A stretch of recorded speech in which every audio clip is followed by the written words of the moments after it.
Yo, yo, yo. Welcome. It is me, Yakuvrael Runeborne. Late as always. Yeah. The days that I'm in the office always kinda knock me out when I come home.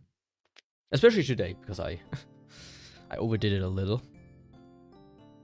Since I walked to a restaurant today, at lunch. At lunch. That was a bit a bit too much for me. But anyways.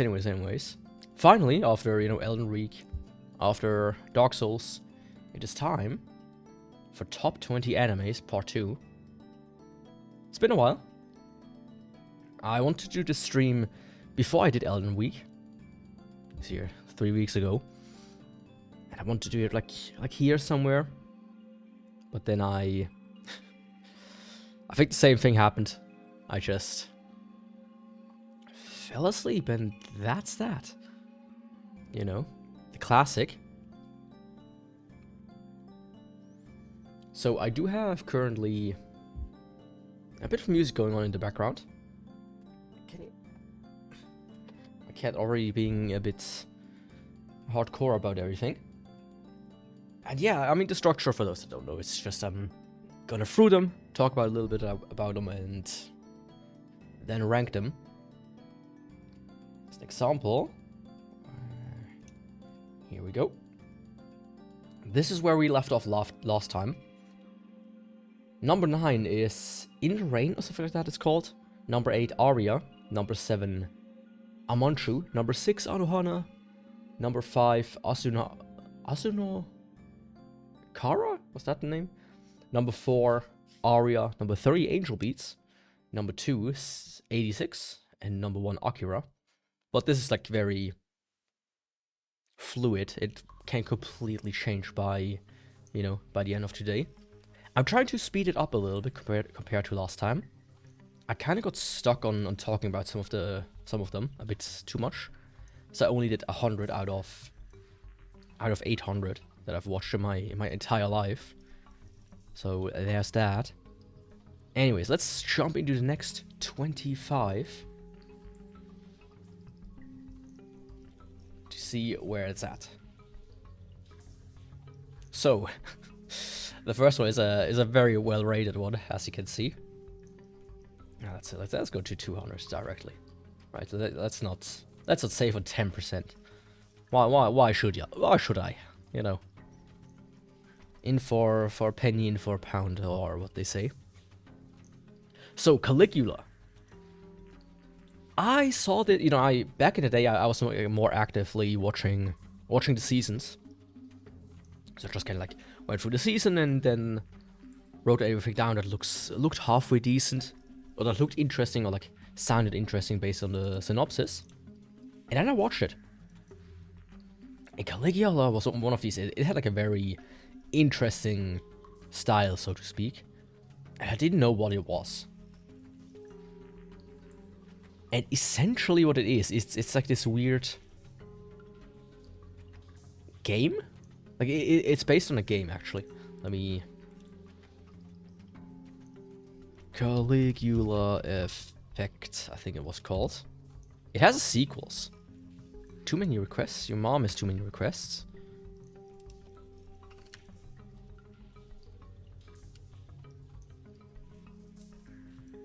Alle ablehnen. Caligula Effect. There we go. I heard some people really like it, and it looks kind of interesting, if you ask me. It's quite the... I mean, look at this. This is... It's very interestingly styled, I should say. It's a standard JRPG. I don't remember track shit really about it. Other than this dude was kind of... the main... not this dude. This dude was kind of like the main guy. What is that track? I use like this YouTube channel. They do like free background music, like copyright free background music, and some of it is pretty great. Some of it is kind of strange.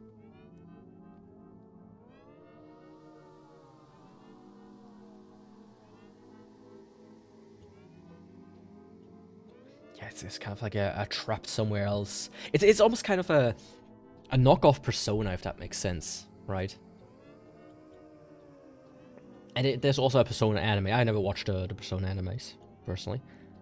I gave number 5 a chance, Persona 5, and like 4, I did like watch one episode at one time, but not for me. Anyways, it's a game adaptation. What do you expect? It's not good. It kind of just goes nowhere. It tries to cram like a 40 to 80 hour game into 12 episodes. So yeah, I was like very generous with a 6. You can see everything below a 6 usually on Marl means, you know, probably avoid it. Most of the time. Most of the time that is. There are exceptions. Anyways, this one will certainly not be on my top 25. Then Call of the Night. Holy shit. Stylistically, it's amazing, right? I remember very clearly that was when I think when I was unemployed and I was like watching anime at like 4 in the morning or somewhat, or like 3 in the morning. So this anime felt very, very topical, right? As character like goes out at night, and it's just beautiful. It's a very beautiful anime. I haven't watched season 2 yet, which is out. Was out this summer, so I will definitely do that. It's basically about this dude. He goes like out at night, and there are vampires. So he kind of like spends time with it. It's kind of like a comedy, you could say, mostly. It has a bit of sexual undertones. I think it might even be an edgy romance, supernatural. Okay. The characters are quite nice. Some of them are a bit weirder than others. But all in all, it's pretty good. I have to say, it's pretty good. It's by the creator, the manga is, of Dagashi Kashi, if anybody remembers that. Which, you know, I'll get to that soon enough. Seeing as I'm on Z, and Dagashi Kashi might be on D. Hopefully. Oh, it's finished even, so I might even read the manga at some point. 2024. Yeah. This one's really good. This one's really good. This one has a chance to be in my top 25. Probably not, but an honorable mention for sure. But I'll save it for now. Can I make your ears happy in 180 seconds? From time to time, something comes out and you think to yourself, what the fuck is that supposed to be? So, Asian countries have a very strong fascination with ASMR. I think it was in China, where ASMR is like done as like a way to circumvent pornography without like the indecency laws and whatnot.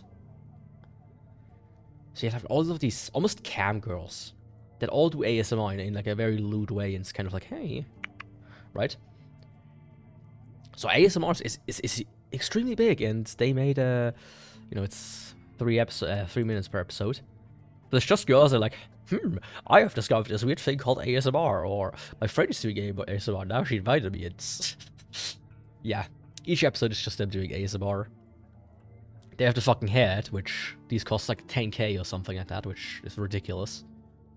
Get 2 microphones like me or whatever, and you're spending less than $300.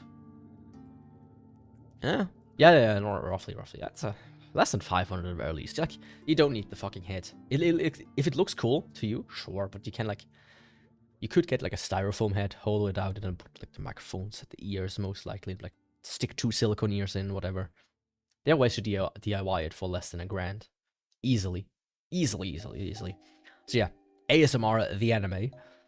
Of course, it always has like this slightly... The way they do it is not very good, right? And you watch it usually on a TV and not with headphones, so it's like, you know, you need to kind of like spin around the way you watch it, and it's not good. You see it how it's rated. I rated bad. It's not atrocious. It's just whatever, right? Kabuchiko Sherlock. Man, that's been a while. It's kind of like just an anime adaptation of like an anime interpretation of Sherlock Holmes. That is, right? You have Sherlock, you have Moriarty, and you have like Watson. It's not like a... How can you say? It's not a masterpiece in that sense. It's like when they made Gankutsuo, the Count of Monte Cristo. It's kind of like that. It's just an interpretation. There we go. Of a Sherlock Holmes, you know, mystery, whatever. It's not bad. It's actually quite watchable. If you're into that sort of things, but of course there's no like real mystery about it. If you know Sherlock, you know roughly how people are. Of course you always have like this dude. There's quite some characters in this one. Yeah, like I think Mrs. Hudson here owned like a bar and they had like different detectives. Like this guy was like a detective. Like her and her brother, who is not here right now, is like a detective. Morrison. Here he is, but it's just the picture doesn't load. There he is. It's alright. It's alright, but it's certainly not a top 25 contender. Next up, oh, this one is very much due for a rewatch run on my end. Casheron Sins. Extremely stylistic. I think it's like based on like a very old anime. Yeah. Or like very old, but just relatively old. I might even watch like the original one here, even though it's like kinda old. Shinzo Ningen Casheron. Yeah, I think that's the original one from 73 to 74. The brilliant Dr. Asuma created many robots to aid humankind. Yeah.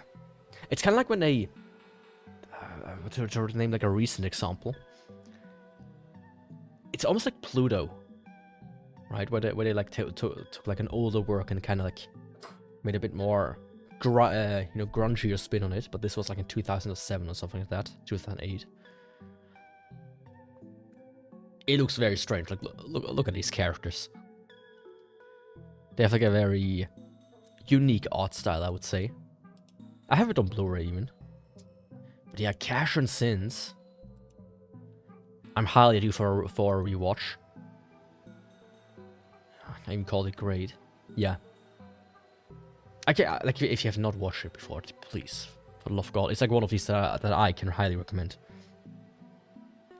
The opening is as well, and the ending is, if I remember correctly, especially the opening there, they were great. Yeah, I'm like I remember how it ends. It doesn't end the nicest way, but you know, that's just how it be. Castle in the Sky. No? I mean, what can you say about Ghibli? Right? We kind of want the...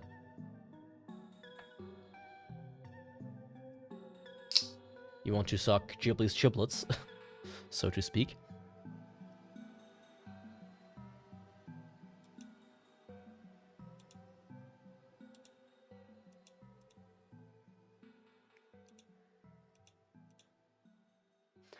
Yeah, Castle in the Sky. It's a very good movie. It's a very good movie. It is Ghibli. Like, you cannot go wrong with Ghibli usually. Of course, there's the one movie that his son made. I think it was his son, right? And he was like, yeah, that's not good. That's shit. You can't make animations like I do, boy. Don't even try. Get back to training for the next 2 decades until you're old and white like me. Yeah, but anyways, it's a good movie. It's a very... It's a classic. But I don't think I would put it in my top 25. Right? I think the robots are very cool. Honestly, I took maybe like a little bit of inspiration from them. Not too much, but just a smidgen.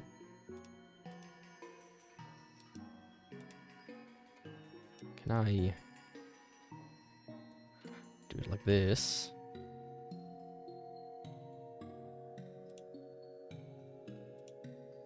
Like the moss, I really want the moss that they have. that looks so good. They are fantastic. It's a design like when I was a child. When I was a young boy and watched Castle in the Sky, I was scared of these things. These things were scary, especially when they like activate and start to, you know, destroy everything. Also, like the wings that they have and everything, they become almost like bombs. They like chomp down and go ham wire. Very good movie, very good movie. I mean, I'm not gonna leave it open for the time being. Just so, you know. Almost, like, even if it's not in my top 25, I might not even put it in my honorable mentions. Because it's like such a well-known movie, right? So why, you don't need to tell people, hey, check this out maybe. So yeah, Cells at Work. Cells at Work was like very fascinating when it came out.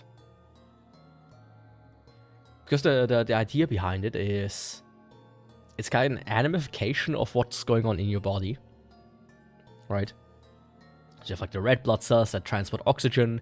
You have the white blood cells, like the different ones that like kill bacteria. You have the bacteria themselves. You have the platelets that repair the body, etc., etc. I think it's almost kind of funny in an educational way. I can't recommend it. It's yeah. You know, when there's like a bit of a, how do you say, a speaking of.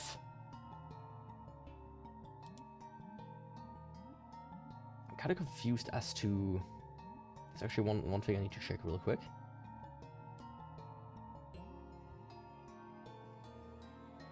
Okay.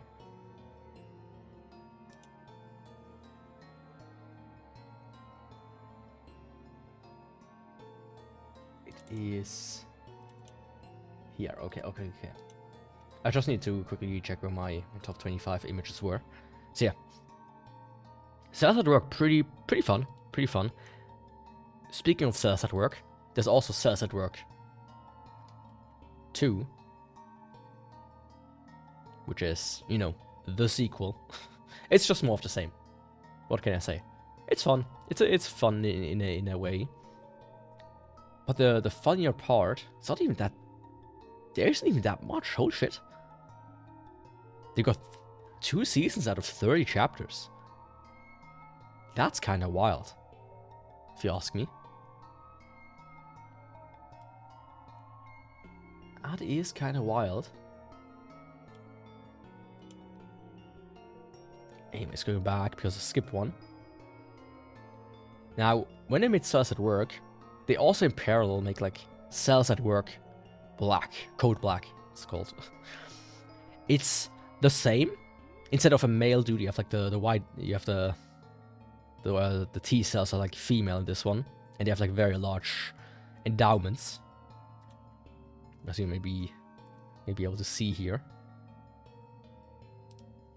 Come on. And it's essentially like the same, but it's like the body that they reside in is like in like a worst case scenario kind of guy, right?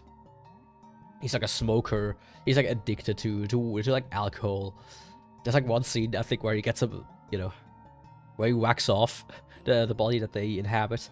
So they have like a whole scene about the penis, and then like all the blood cells are rushing in to keep up the pressure, and then they send like the children in, and then if I remember correctly at the end they're like, well, they're like, oh, they're so cute, oh, you know, the sperm cells. And one of them goes, well, they probably won't arrive at their goal because he just whacks off instead of actually having sex. It's kind of funny. So yeah, Cells at Work and Cells at Work Code Black. I can't recommend it because they are funny. That being said, they're not masterpieces in their own right. Let me actually check. That's like the sites shit the bed or something. Yo, Mike, how's it going? It's going well, I would say. taking a break from Elden Ring after finishing it. What about you? Yeah, for some reason, like the site doesn't want to load. I hope this doesn't change too much.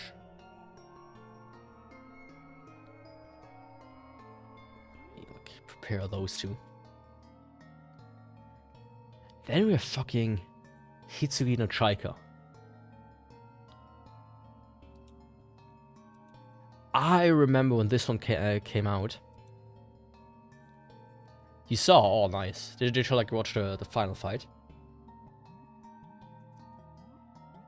Cat is a bit wild right now. I have to quickly check something, like if it stops working. It loading, that will be not very good.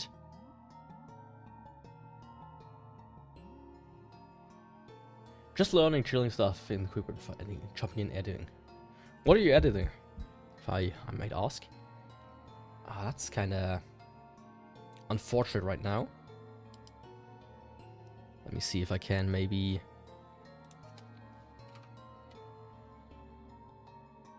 Ah, okay, now it worked. Okay, perfect. Let's get back to here. So Hitsugi no Chaika, just to quickly summarize it. I don't remember the story too much. The only thing I remember, and I think that everybody remembers, is this character. Because of the fucking eyebrows. Everything, Photoshop, VODs. Okay. That sounds like a plan.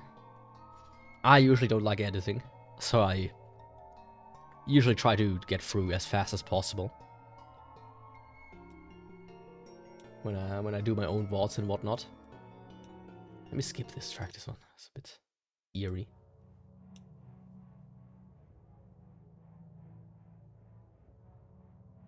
Hope you like it, Winston. Ah, are you editing one of my VODs?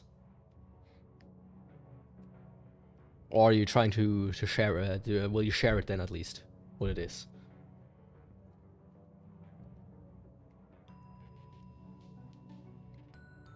So yeah, it's gonna check. I don't remember the track sheet. It might be worth a rewatch. This and the sequel.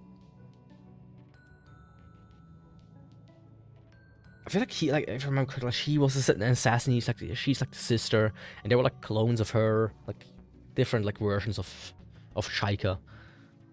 You know, see the eyebrows. But that's all I remember. That's like back when fucking Melon Pun, if anybody remembers that guy, that Swiss guy, when he was around. Like what is he doing these days? I remember he used to work at UBS and then he got fired because of his anime postings on the internet. And then he like worked at the Swiss Post. But yeah, he was a weird guy. I try to make it funny as possible. Okay, just like put them in chat or in the comments or somewhere, or just tag me at Yakuvrael Runeborne. I think on YouTube it's just Yakuvrael. I think I should then get a notification.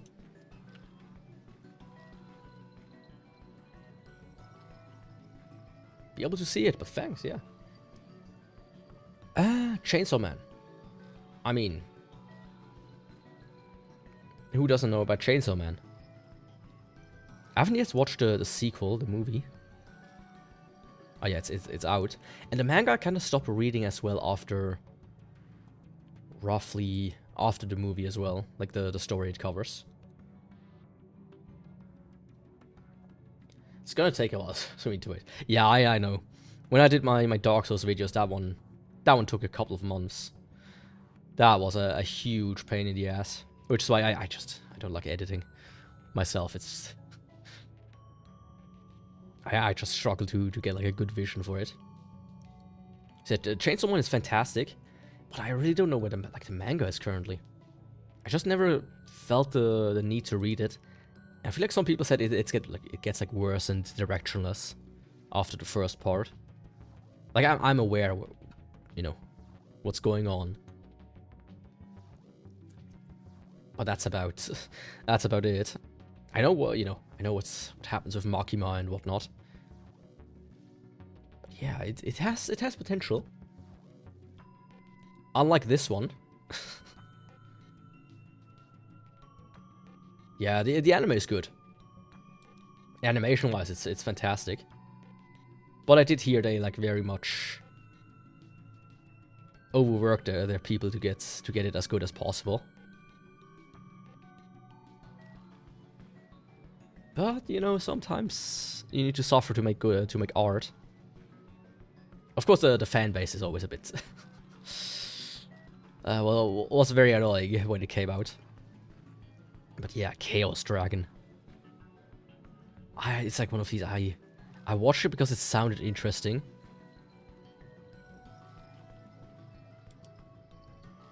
I mean, look at this. It's like based on the weird shit. I don't remember anything about this one. I just remember like the designs. I remember this very clearly. This happens with like a lot of them. When we get to talk about AOT, that's like happened in part 1. I'm like it's alphabetical, so that was in the first 100 or so. My opinion on AOT, if you want to hear it. Can you just do AOT? Of course you can't. Attack on Titan.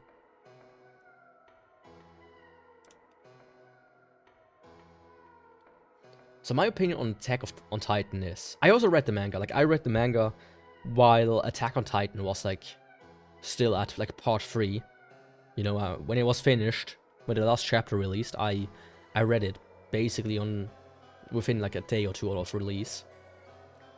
I liked Attack on Titan the most up until they get into the basement, and after that it's just a downward hill, like a downward slope. It gets worse and worse and worse. It has its moments, but it never recaptured the magic of the first part, so to speak. But like the mystery was solved almost, it kind of wasn't solved. It was just almost felt tacked on. It's like when like The Mentalist as an example, like all these kind of TV shows, where they go like, okay, here is the premise, very cool, and then they get to the point where they have to reveal the killer, and they're like, we didn't plan to reveal the killer. We kind of just tried to write along until we had to, and now it's kinda, what do we do? And fucking what's his name went like, okay, it's basically an allegory for, the World War II, and the Titan people and the people of Ymir are the Jews. And we send them to an island, and then we kind of like transform some of them into Titans to keep them at bay.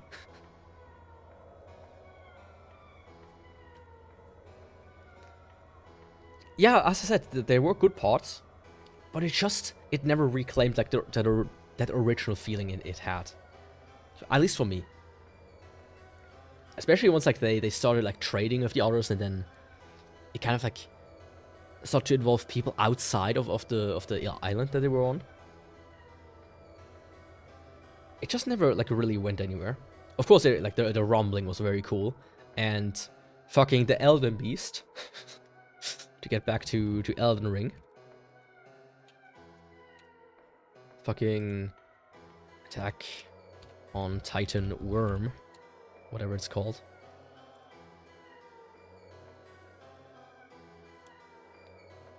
Fucking this thing. This thing. Recently. This thing. I mean,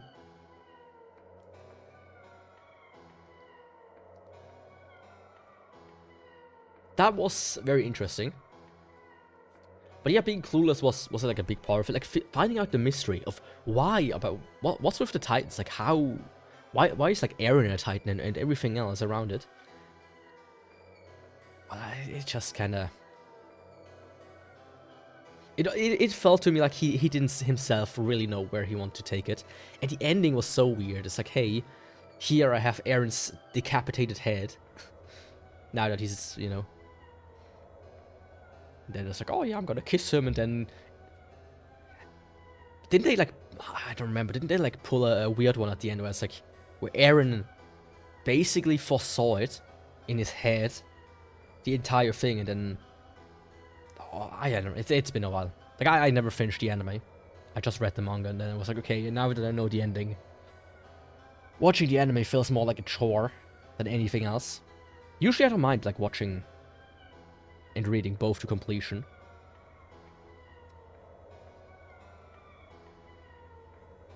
Yeah, didn't he, like, have this like, power of foresight, almost? And then they, like, go back, and it's like, well, when I was a child, I foresaw everything that's gonna happen. Which is, like, a very weird kind of, like, approach to it, and then you kind of, like, realize... Like, they might have swapped timelines at some point or whatever. If I remember correctly. But it gets kind of strange by the end of it. Like, I understand why people like it. All the way to the end. But for me, it's kind of like the ending ruins the good, you know, the beginning.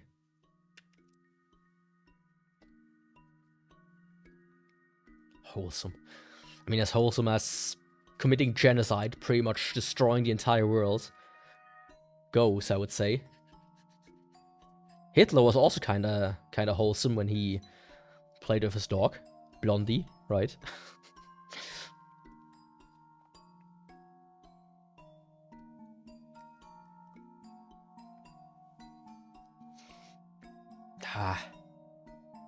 That's just him being a weakling, I would say. He should have gone all or nothing. But yeah, Attack on Titan. It's good. It's good, but got ruined halfway through. Charlotte. To move on. There's like this triangle of like a project. If I remember correctly. And the triangle is like Angel Beats, Charlotte, and The Day I Became a God. I think it was called. And Charlotte was kind of interesting. Like, these people, they have like powers, and they kind of like go around finding people who also have powers and kind of like protect them. Oh no bro, I'm just kind of... Yo, Dapex. Going through a little bit. Not getting into stuck too long. As I have up to 800. So yeah, they have like these powers, these people, they like try to save him. And it's like very cool up until like episode 9 or so. Because then, you know, spoilers, I would say. This guy, he goes kind of wild. Beats up a guy who has like powers or something, and then discovers that he has drugs, and then he becomes addicted to drugs for like 2 episodes, and then they find him somewhere in like South Africa or something. And they're like, oh well, you taking drugs is kind of dumb, and then he like turns around and they end it there. Because he becomes normal again or whatnot. It has the same problems with like... that's Angel Beats had. Where they kind of like a good start, but it's almost like cut too short. It is kind of dumb. But the opening is one of the best openings out there. Period. It's really good. Probably something I want to rewatch as well at some point. If I have to be honest. But yeah, the ending. The last like 2-3 episodes are absolutely stupid. In the last episode of guarding thousands of abilities, he loses all his memories before his mission, but survives and is able to live with his friends again.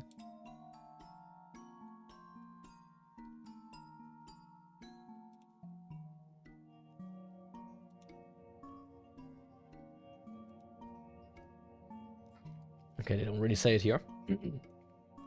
But yeah, Charlotte. Interesting one, but not too good. Chihayafuru.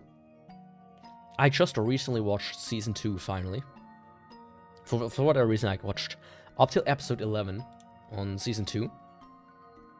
And then stopped for like years, and recently I like started from the get-go. And the manga is also finished, so that's nice. It's basically a sports anime about this card game, Karuta, where they like read poems and you have to like recognize the poem and be like, oh, this card is like paired with this one, and you can like flick it away.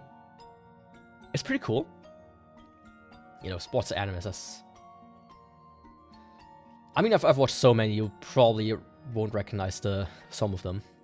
Even somebody who watched a lot of anime probably won't recognize some of the ones I'm talking about. If I have to be fully honest. I watched some garbage as well. Lots of garbage mostly. So yeah, it's like a card game, sports anime. It's really nice. But I feel like the love triangle it's like between these three characters here gets really stale really quickly. Because he's kind of an idiot.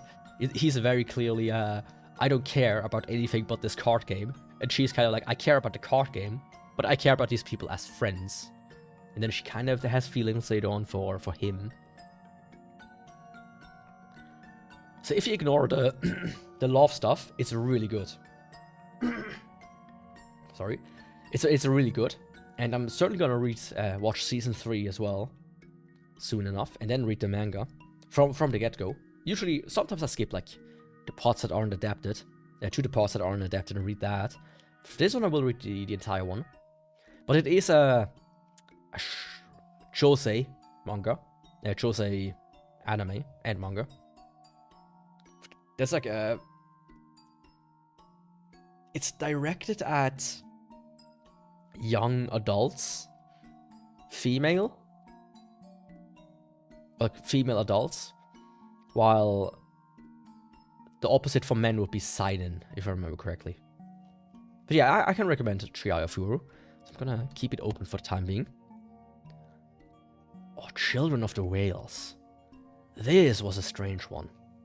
It's very interesting, art-wise. It's like the world is like these. It's just a desert, and they have like these like whales in quote unquote, these like beasts that they live on. And then I feel like if I remember correctly, like they get invaded by like another person, and then like they have like a bit of a spat, and then they just move on. I don't remember jack shit about it. It was alright. It's like visually very appealing, but the story was doesn't really work for me. Chio School Road. It's like one of these animes and mangas that are like very far and few where I actually had a good laugh at times. It's just absurdism to the extreme. And funny enough, this is like the first time I heard of this chick, who is like huge bazongas. And the joke is she plays kabaddi.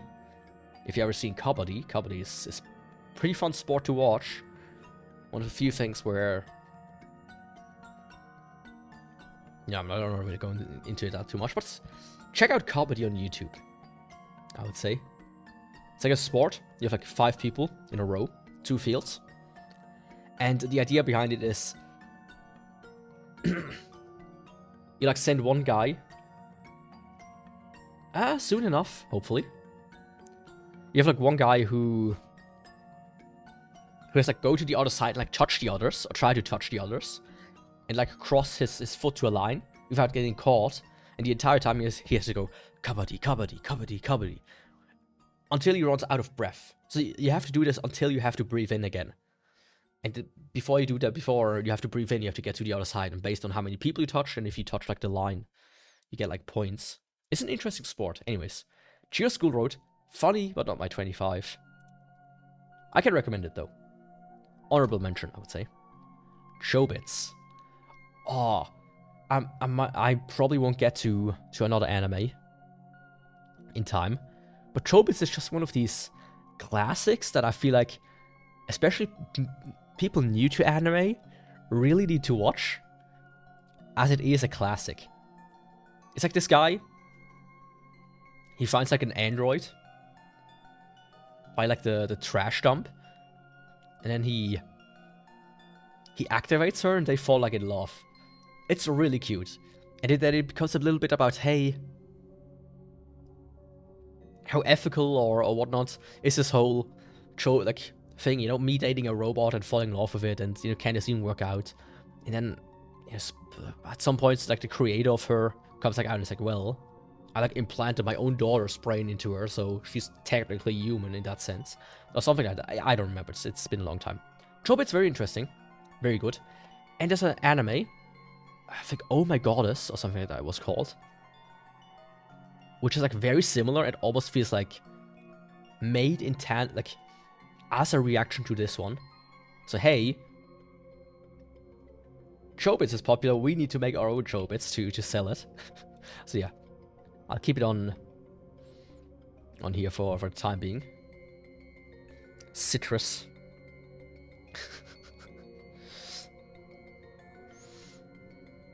There's like a anime season 2018 review video on YouTube that has the best description of, and not 2018, of like another anime. But I've seen like somebody made an edit for Citrus for it. I wish I memorized it, but it's something like girl on girlgasm, blast up your ass, your cock can't even handle, son. It's lesbians. It's all about lesbians, and then they are like stepsisters, right? Her mother marries her father, and then it's like, well, our parents are together, what about us? And then they made like in the manga, they made like a Citrus Plus, it's called. So it's like, you know, even less scoreboot. When they actually are together, like dating and whatnot, it's kind of wild how sometimes people will just go, oh yeah, it's lesbian, so it's alright. If it would be two guys, or like a guy and a sister, people would be like, oh, this is kind of strange. But for lesbians, peak. Yeah. Oh, Citrus. It's not the only anime named after a citrus fruit, by the way. Clannad. Do I have to talk about Clannad? I think if you watch anime and you've never heard of Clannad,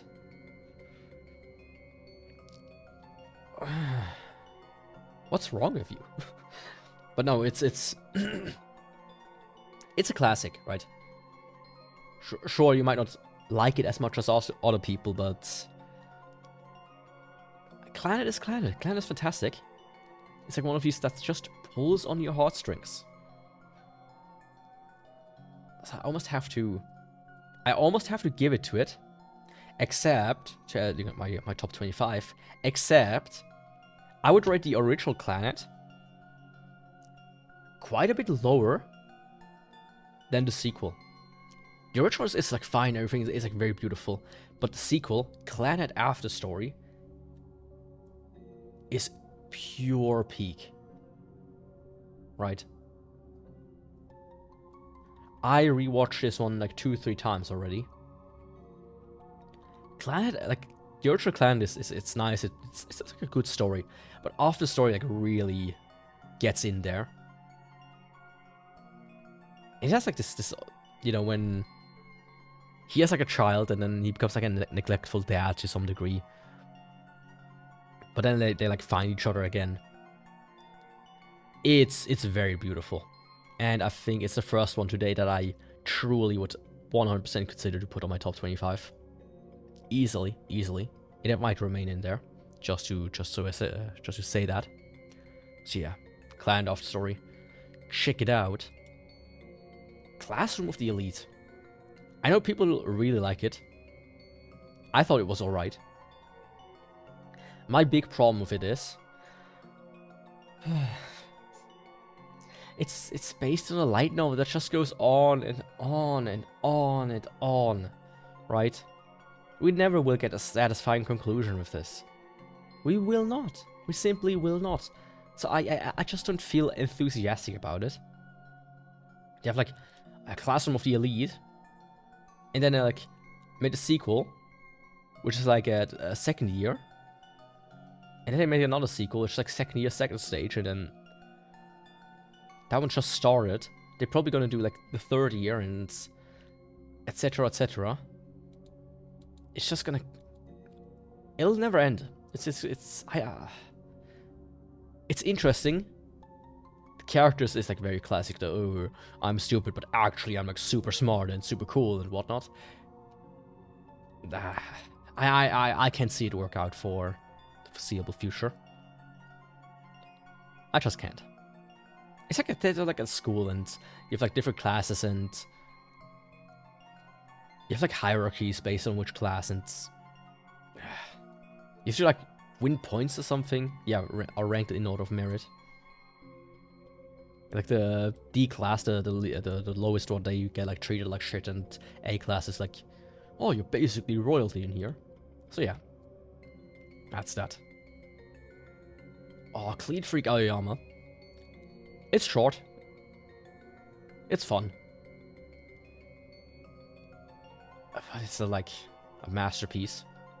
You have like this dude who's like very afraid of germs. He's a germaphobe. And because of that, he gets like into strange situations where he has to clean everything, and he like plays football, but then he has to dodge the ball because it's like covered in dirt and whatnot, you know.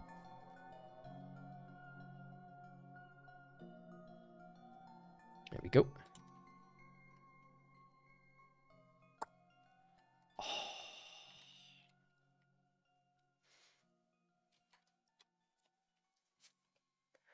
Code Geass.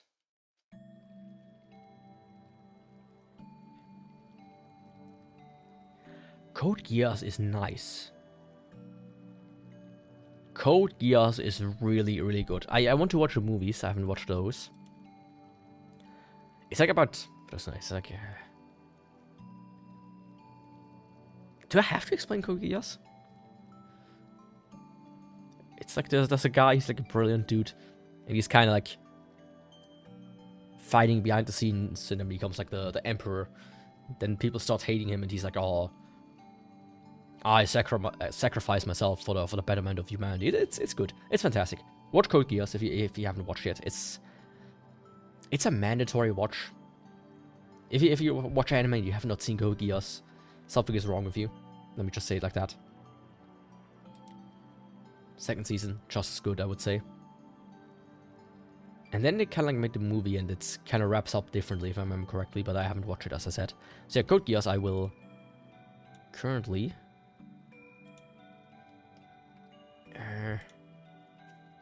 let me switch over here for the time being.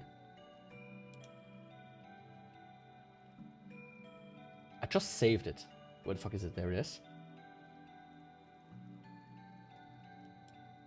Code Geass. I would put... I mean, let me put Code Geass like here and get through the other ones. So Clan and After Story for sure. Also belongs to like be put in.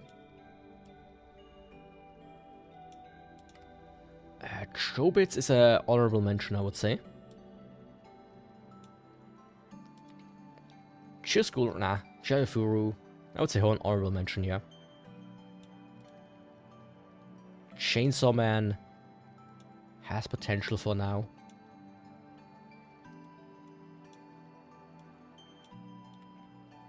Castle in the Sky, Cash and Sins has potential for now. Call of the Night is honorable mention, I would say.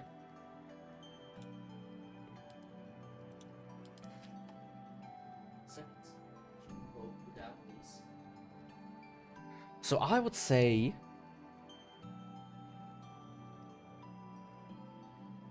yeah. I would say, roughly speaking right now, I mean, amongst these three, I would rate them probably like this. Amongst each other. Yeah. And if I had to like slot them in...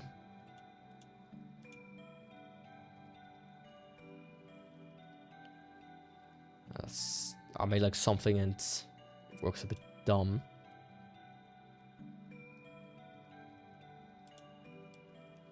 So Air is like on the same level as Clan, right? So it's the same style of anime, I should say. By the same studio like creators of the visual novels. But I don't remember their names. Let's actually delete this one and then already open like these.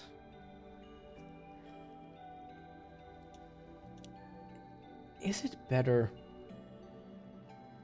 I mean, let me actually do it like this, maybe. Like you can make like groups in in OBS, but they just don't work as good as you can like move shit around in them the same way.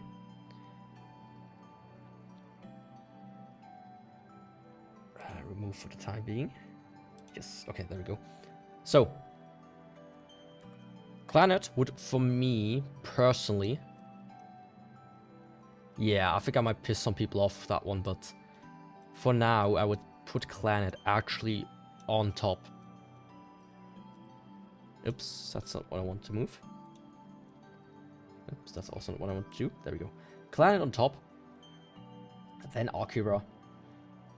Then 86, honestly. Angel Beats, honestly. And then I would probably... yeah. Move Code Geass to number 5. Code Geass, I mean. Then comes Aria, and then comes...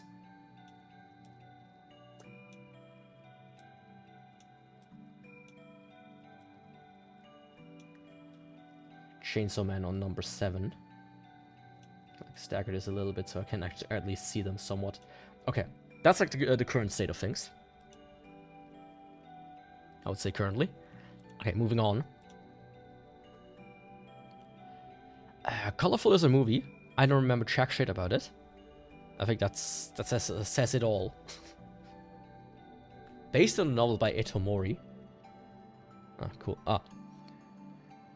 He was granted a second chance at life against his will, reincarnated into the body of Makoto Kobayashi, 14-year-old boy. Committed suicide, so was tasked to identify the boy's greatest sin in life with a time limit of 6 months.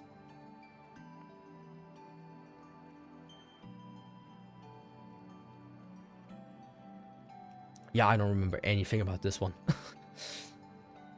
So it certainly won't be a top 25 for me then. Yeah, colorful. Interesting. Comic girls. Once in a while, there will be an anime that everybody picks up, not necessarily because it's a good anime, but because one of the characters is funny. So that goes for Moeta Kaoruku. You might have seen like an edit if you've been in the scene for a while of her going ah, wah, wah, wah, wah, wah, wah, wah. She's like a social outcast. You know, a need. And then she like moves into a dormitory for mangakas or something like that. Because she wants to be a mangaka. It's cute. It's like cute girls doing cute things kind of thing. It's good for what it is. But 9 volumes finished, but like they don't even have the chapter status. Okay. Yeah, it's nothing with too much substance. It's slop. It's fine, but it's slop. I probably would not call it very good anymore. If I would go through the entire list myself and like go, okay, how would I actually rate it these days? Based on memory, I would kind of like move this down to like a 6 or so. I won't do it now because I have like 3 separate lists that I maintain, so it would take too much time. Cowboy Bebop. Very stylistic. I liked it.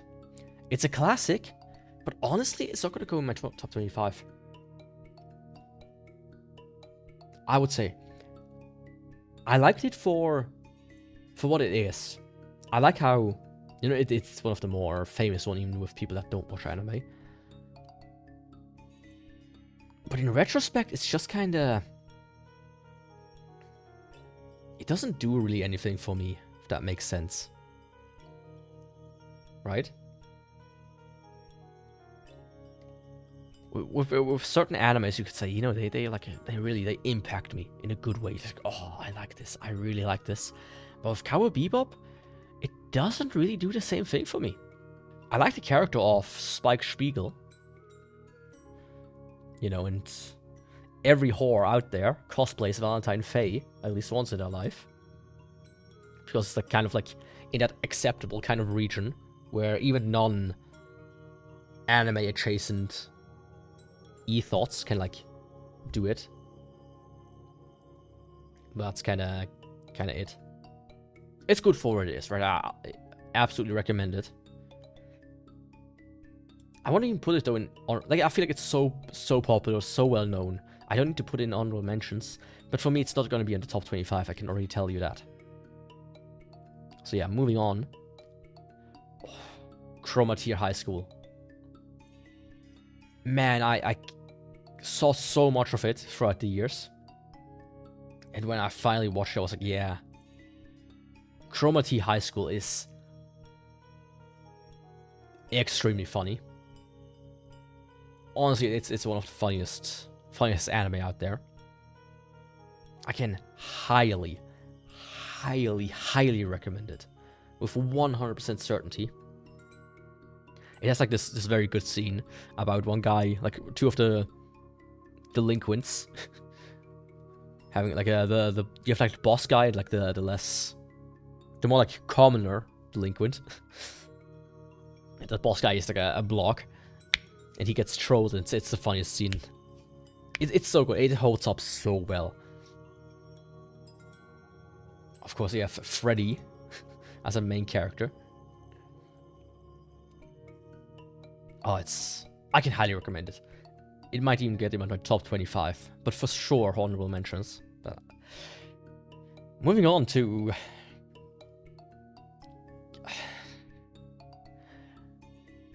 gay magical girls, aka, you know, in this weird version, it's boys.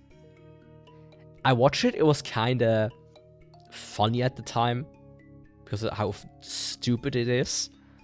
Yeah, that was like very early on in my anime career, you could say. Career in quotations. It came out in 2015, so I already watched like a lot of the well-known ones by that point. So I was in for some garbage. But it's very gay. The character drama is like very much, they're all kind of handsy about it. So yeah.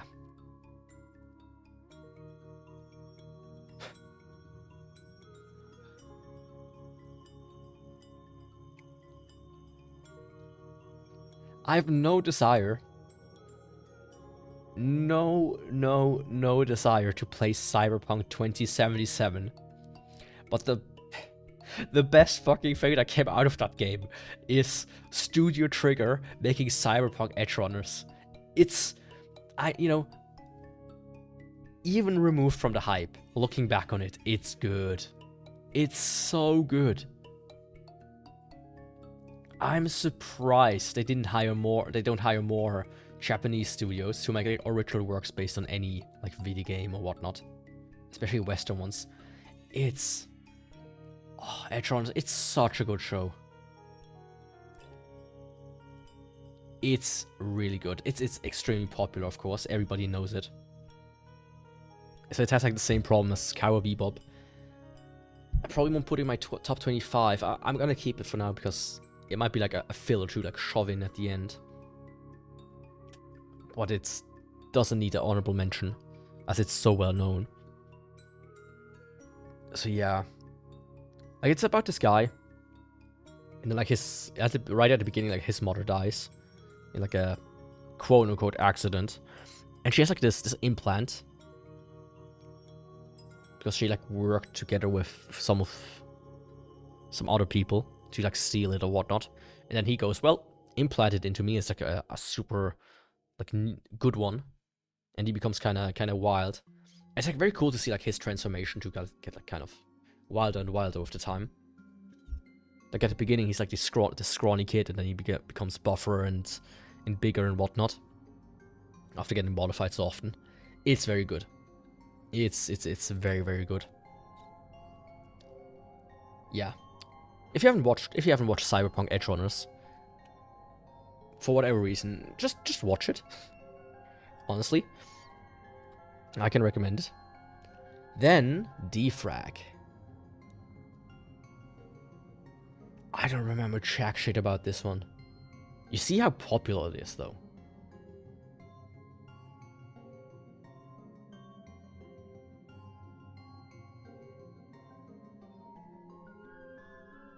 Yeah, I don't remember jack shit. I think this one is like still ongoing as well. Yeah.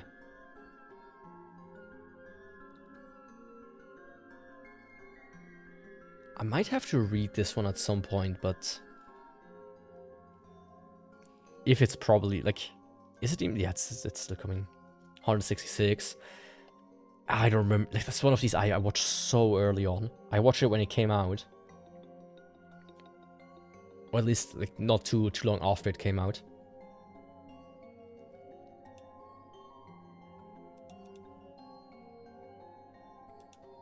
Yeah, I don't remember jack shit about this one. Sorry. Ah, you know, speaking earlier, Dagashi Kashi. How to make candy somewhat sexual. I'm probably gonna read the manga, but I'm not gonna watch season 2. It's like this girl, she comes like to like a town. There's like a candy shop. And I feel like she like looks for somebody of like, she's like the heiress to like a candy manufacturer. And she like looks for somebody that can like do the job with her or something like that.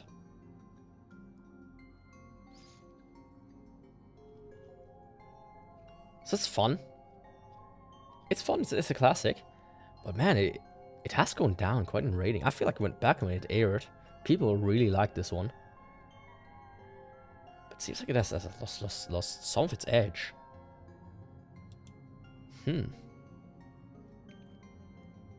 But yeah, like every episode was like a bit like, oh, here's this candy. Let me explain what it's about and how to eat it, and then get into like a weird situation. Like, oh no, I eat yogurt, and yogurt is now around my mouth for some reason. And it looks like somebody coomed on me. And she has like big bazongas as well, of course. That's kind of like off the point. Yeah, Dagashi Kashi. Interesting. Oh, today we got some of the good ones, don't we? Like comedy kind of isn't in this pack. Daily Lives of High School Boys. Danji Kokosei no Nichijo. I have to rewatch this one again as well. It's so funny.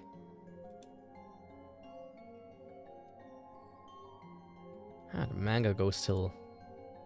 I can see that they probably adapted most of the manga, or at least the good parts.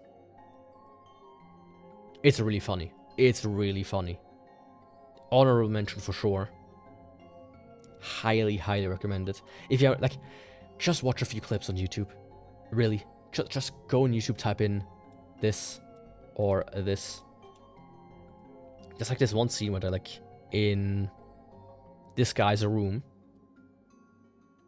if I remember correctly.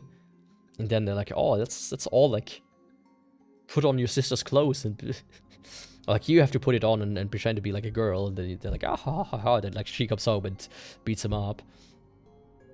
It's really funny. I can highly recommend it. Yeah. Dan Da Dan is good. It's good. But it suffers from one of the worst problems in anime. It got popular with normies. It got popular with normies, which makes it almost insufferable to have been on the internet for a while it was airing. It's good, right? It's not bad. I see why people like it. But it's just one of these animes that attracts so many normies that makes it incredibly annoying to just be around the internet for a while. As a anime fan of many years, you know. Certainly the top 25, also an honorable mention because everybody knows it. I still haven't watched season 2. I have to do that. And I will probably read the manga. I'm like very interested to see like where it's gonna go. Because the manga I think is not done, right? Yeah. You know, people always go like, oh, the golden age of anime is over, and then every so all the manga as well is over, and then every every so often, like a new one, like really good one, really hype anime and manga drop, and it's, I just don't agree when people say that. Yeah, ever since I started watching anime, that's kind of been the sentiment.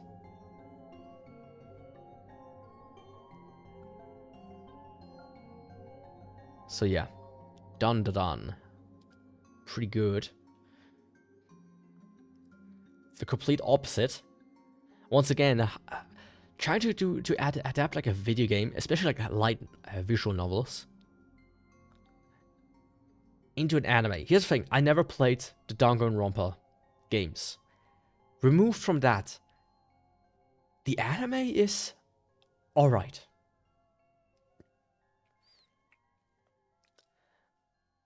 But I think if I would watch the game, I would hate it. If that makes sense.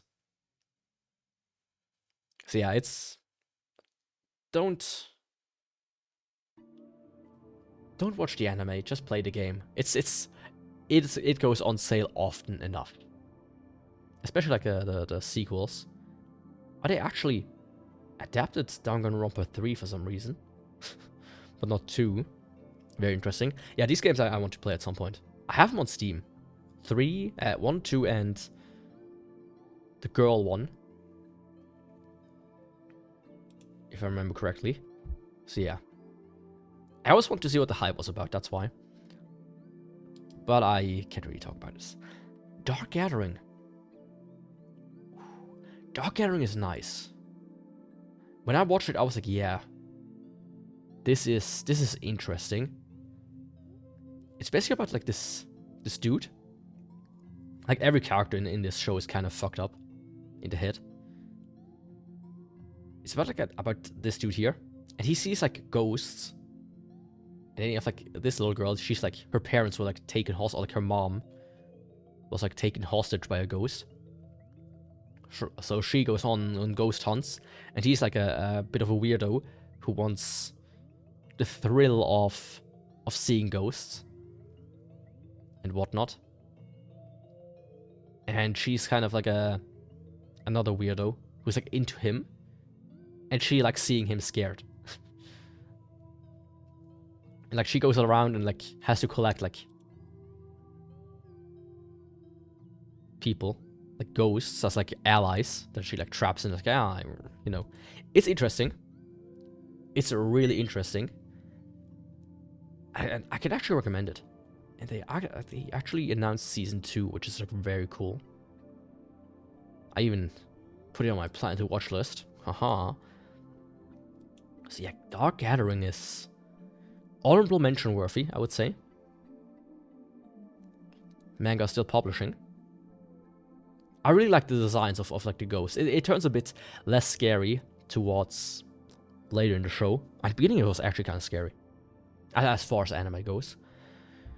But then it became more like a bit of a battle shoujo manga almost. There's like different groups that also like her. They have like different goals, and yeah. It's good. Recommend it. Darker Than Black. Man, when I started to get into anime, everybody was like, hey. Oh, like some of the like certain animes that just were, you have to watch this one. And Darker Than Black belongs to this group. Darker Than Black is, yeah, there's like a something like appeared, and he's like an assassin something. She's like a weird girl, and I don't remember too much. It's been a long time since I watched it. It has multiple seasons, but it's good. It's good. Yeah, I might have to give it a rewatch. But that's kind of like something that happens when you watch so much anime as me, where you forget a lot of what even happened in these. And then you kind of get to it, and to reappreciate it, you almost have to rewatch it, right? Darker Than Black's, I think, it's like one of these animes that like very early on also was on Netflix or whatnot, right? It was one of the very early ones that even normies had somewhat of an access to. It wasn't like on Crunchyroll. It wasn't on some weird pirating website. You know, it was everywhere.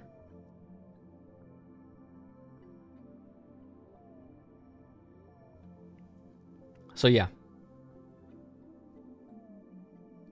I can recommend it. I recommend Dark and Black. Honorable mention, but not top 25. I can already see that. This is like the last one they made with like the girl and she has like a sniper.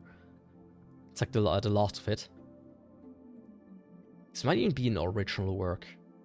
Yeah, Source original. While the original one is based on... Oh, it is also original. Okay. Okay, yeah. Dark and Black, pretty cool.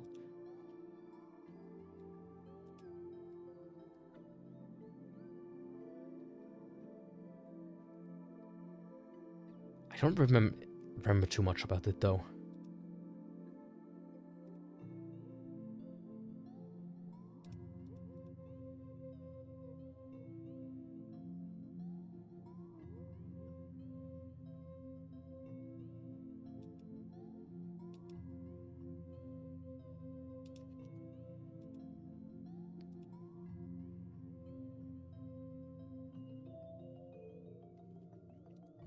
Yeah. Pretty good. Pretty good. Darling in the Franxx.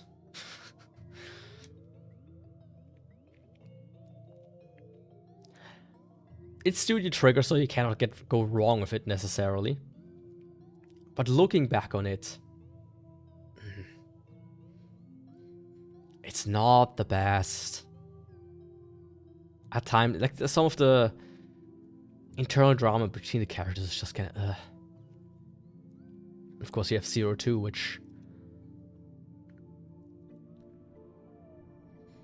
my problem with 02 is not that it's a bad character, that she's a bad character.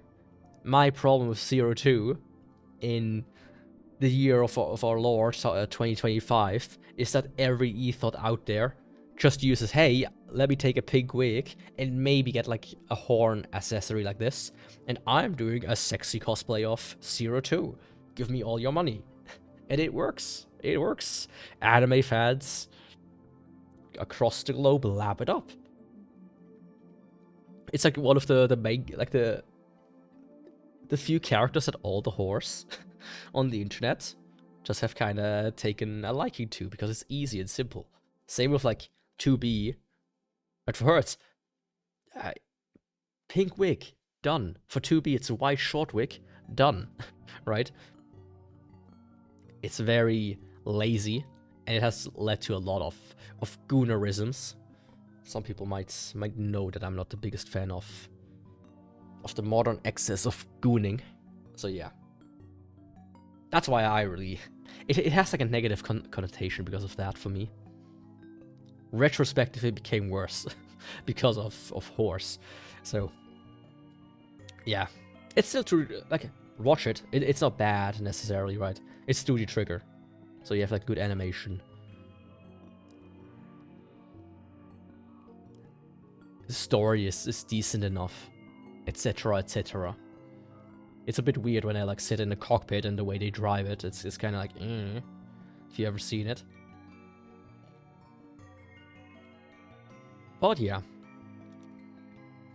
Darwin's Game.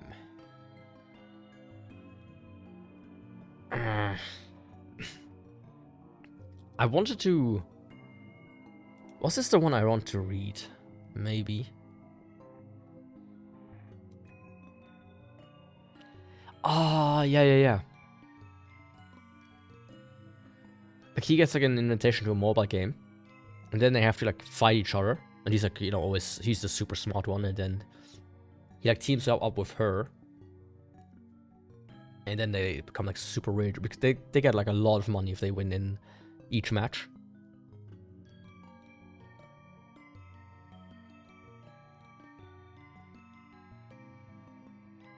Yeah, it's like a survival game kind of thing. Like, it's a very classic trope, I would say. It's fun. I can recommend it as a interesting little tidbits to check out once in a while. But it's not like mandatory. But I want to quickly just bookmark the fact that the manga is actually finished, so I might check this one out personally, because I'm just interested how the story ends.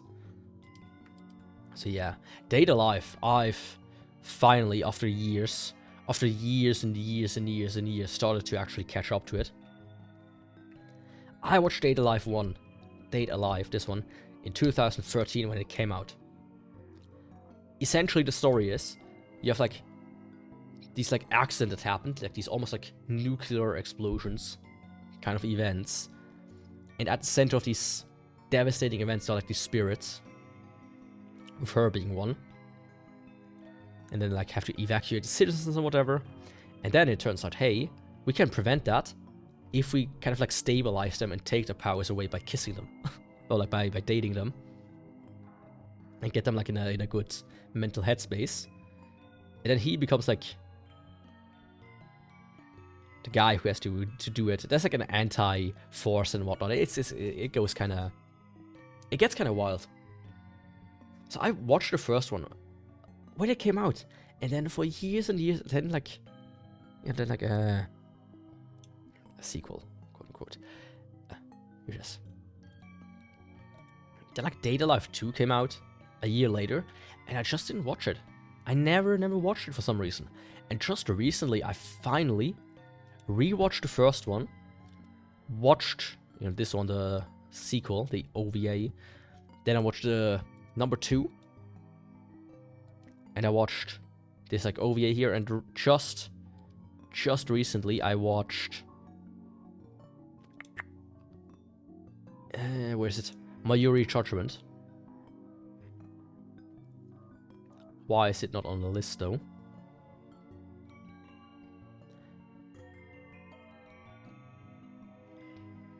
That's actually concerning. I feel like I added it. I guess I haven't. Okay, good to know.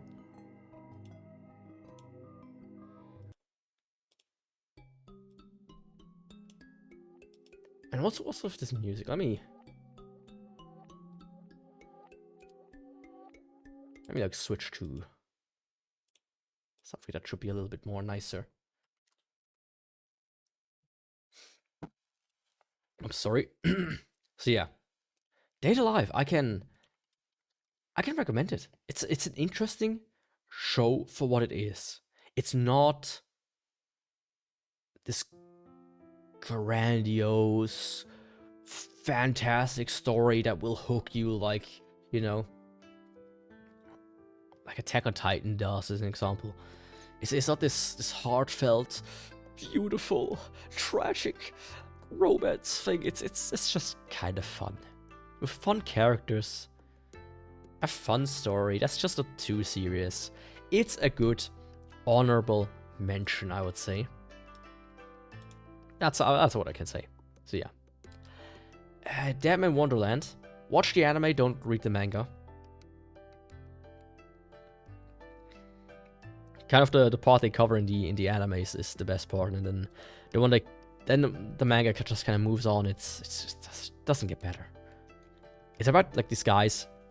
They get like imprisoned, and instead of just being imprisoned and whatnot, they get like forced to fight each other with like blood powers. And like he gets accused of killing like his entire class, but he's actually being framed for some reason. I don't remember why. There's like this character here, Shiro. Spoiler, she is this character here. I think that you can even see that in the anime. Very early on as well. It's a good manga. It's fun to watch. The opening is fantastic. Right, one reason. Yeah, man, the opening of Dead Man Wonderland. I can't play it for copyright reason, but let me quickly just write it out.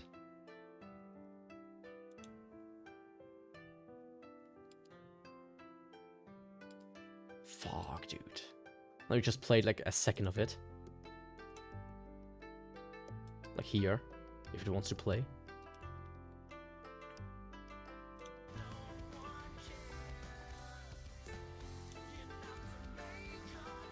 Like I'm overlapping them for a reason.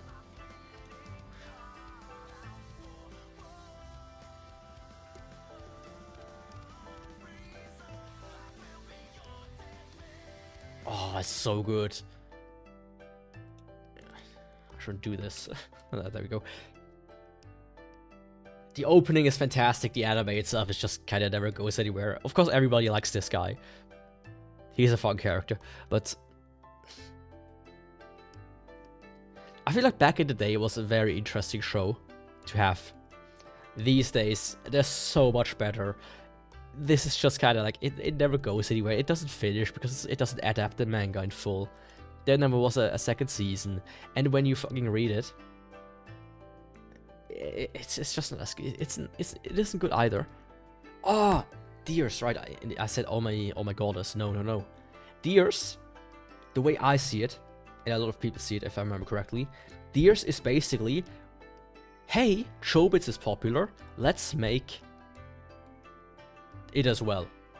It's kind of like the same, but with aliens. Right? 1 year ago, a UFO contains 150 aliens crash land off the shores of Kasai. Because no one could fix their ships, the Japanese government decided to bestow upon them this designation Deers, and make them into Japanese citizens, teaching them the language, customs, and culture of Japan. However, in order for them to become more familiar with human society, a homestay program has been enacted to allow them to mingle with other humans. Yeah. And he like meets her, and they fall in love, and you see, I think rated good. It's basically Chobits at home. Except we already have Chobits at home because both is anime, so it feels very much like a. If I scroll here, it's probably somebody. Yeah. So first, this anime isn't anything new and unique. All seen. It also resembles Chobits, right? Deers is a combination of a failed Chobits clone. And depending on your gender, offensive, pro-slave, rubbish. I thought you was gonna say another anime, but okay. Yeah. Don't watch it. The characters look really stupid. Like, really stupid. China.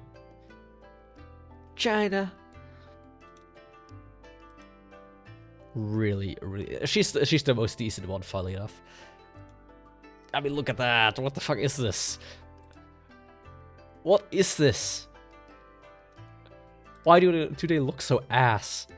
I mean, she's alright. Key. But oh, look at this. There was like a meme, like, oh, am I cute? And it's like this more blob that's completely misshapen, but it's like edited. But this is real. It looks so bad. I mean, look at their nose. The nose is like to the left of her mouth, completely misshapen face. Yeah. Don't. If you think to yourself, I want to watch Deers, just go and watch Chobits. If you think to yourself, I don't want to watch Chobits, is there something else like it? Then just watch Chobits. Don't watch Deers. So yeah. Oh, this is like one of these animes. I like sometimes see it and I'm like, what? When did I watch this? I don't remember a single fucking thing about this except for like these two like animal lollies up there. I vaguely remember them existing, but that's about it. I don't remember even watching this. I have, obviously, otherwise it won't be on my list, but I don't remember anything about it. Anything at all. It's kind of like, you know, when I finished Elden Ring, I was like, hey, like maybe if I watch it, I will obviously like recognize certain parts of it. That's a given for usually. But if I would like, right now, it's almost like deleted out of my brain. Somebody's like zapped me with a gun or something, like a taser, and it just kind of deleted the part of my brain that watched Death March. I don't know, man. It's your typical isekai harem bullshit. I don't even give a shit, it's the same shit over and over and over again kind of anime. Of course. So it's nothing unique, it's nothing noteworthy. The only reason why it kind of like sticks around in my brain is because I really don't remember a singular thing about it, despite watching it. Like, most of these, like, even if the ones I don't remember stuff about, I usually can go with kind of like, you know, I remember at least 1 or 2 things about it. Not Death March. Yeah, staying on Death Note. Pretty cool. I mean, classic. It's a classic. I'm gonna keep it for the time being for top 25, but it certainly won't be. I think these days there's maybe better stuff. It's still a very good story, mind you. It's still a very, very good story. But it's kind of like Dark Souls. Where it kind of falls apart in the second half. Where it just kind of like went off the rails, you know. But as far as anime goes, I think like Death Note is like one of these animes everybody knows, everybody watched, everybody got recommended. All the way back to 2006 when it was airing, probably. Even non-anime watchers watch Death Note, right? It's like one of these... I remember very clearly when somebody was like, hey, like, I don't know if it was like in a forum or somewhere, but when people were like, hey, which anime should I recommend to my parents? Or like, should I show to my parents as what anime can be? It was Death Note. That's what it was. So for that, it has deserved a potential spot in top 25. So let's move over here. Open this really quick. Death Note. Lost space. Darker Than Black is honorable mention. Dark Gathering is honorable mention. Daily Life of High School Boys so far is actually, because of how funny it is, gets like slotted in. I might have to move the chat and whatnot later, but that's alright. Cyberpunk Edgerunners for the time being I would also slot in. It's not the highest, but it's still, it was very good. And Chroma T High School.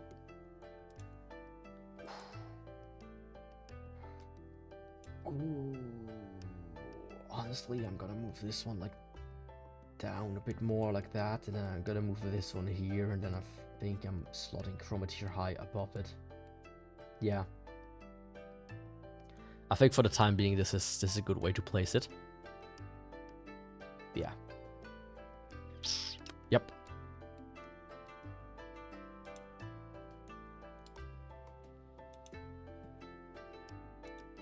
Yep. Okay. That's the next 25. We are 1.5 hours in. And we got through 50. So let me do a quick speed round. To accelerate stuff a little bit. Death Parade. I'm going to talk about this. I'm going to talk blah, blah, blah. I mean, here I don't need to talk about every season.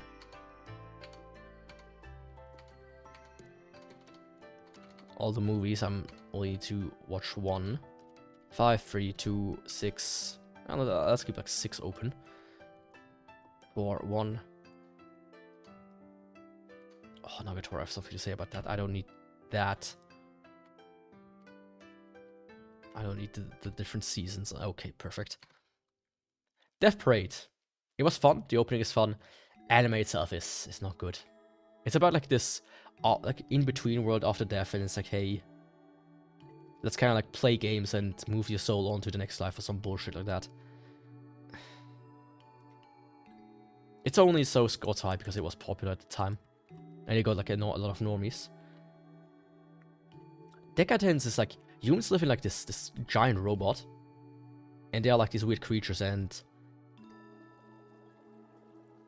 these creatures kind of like inhabit some human, like human bodies.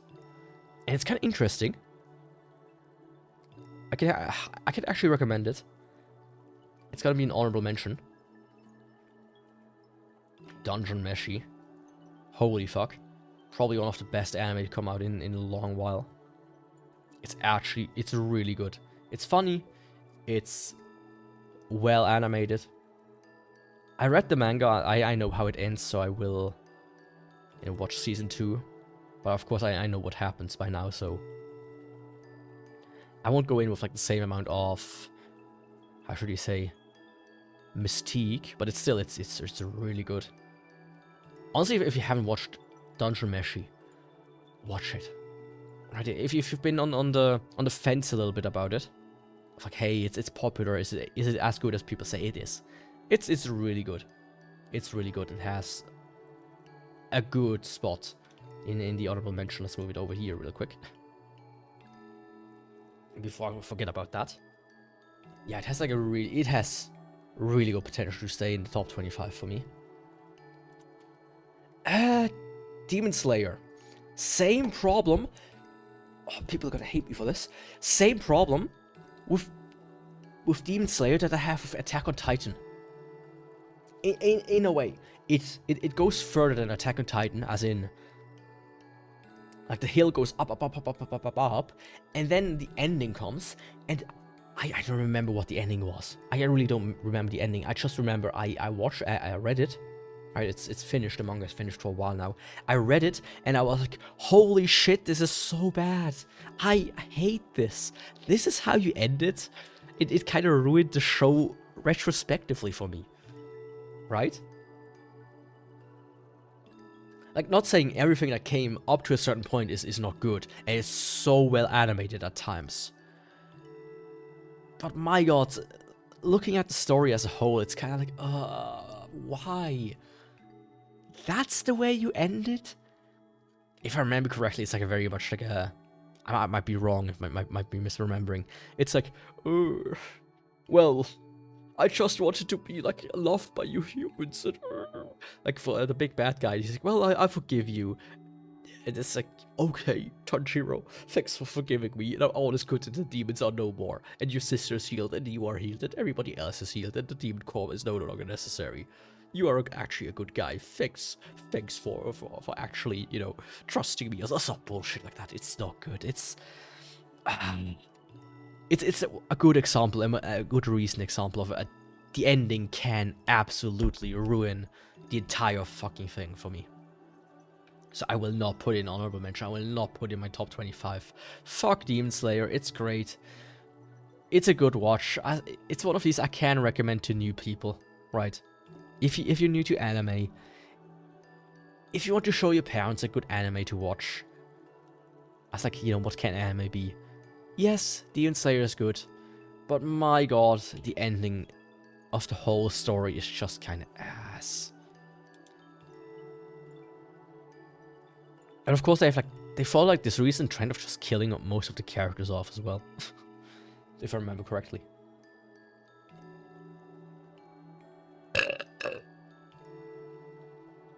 Sorry about that. I muted myself and actually accidentally touched again. Desert Punk. I would need to rewatch it. I don't remember lots of Desert Punk. I just remember that he was like a bit of a like a bit of a leecher. He's like, oh, was she the one who was like,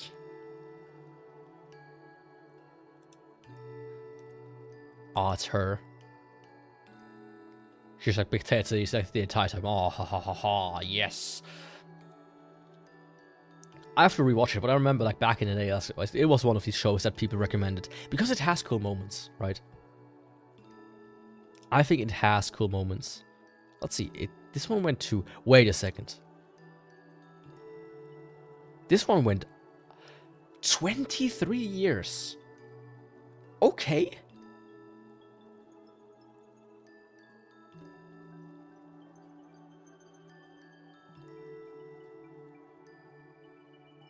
Okay.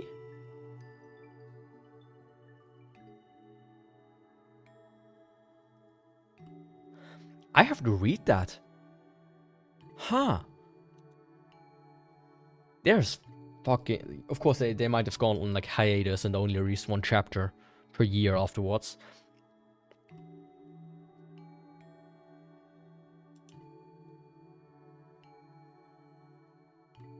Anime ends at chapter 77. Okay, so it like only covers a little bit over half.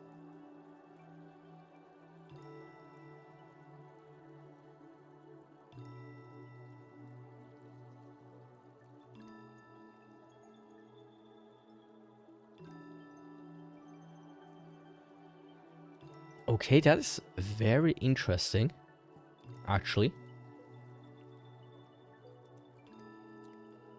So he only ever made 2 mangas and then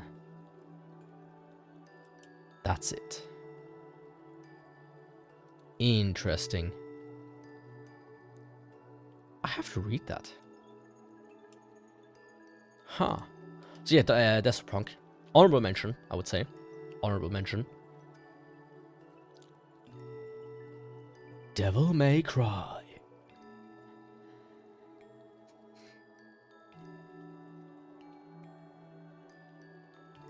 I like it. It's not good. it's like tells its original story and whatnot. Of course, it's kind of like as always, but I like it. As far as like a video game adaptations goes, like compared to whatever the new one was that everybody complains about, of the demons being the allegory for racism, because of course they have to be. Devil May Cry, the original animation, like anime they made back in the day. It's actually, it has like a sweet spot in my heart. Does that make sense? It's not good. It's certainly not good, but it has a very much a sweet spot in my heart. He's like, he gets like asked to like protect her. So that's like a mission he like the entire anime is like a mission about her or whatever. I don't remember too much. I will rewatch this one at some point though. So yeah, this one is almost certainly an honorable mention. So let me already put that in there.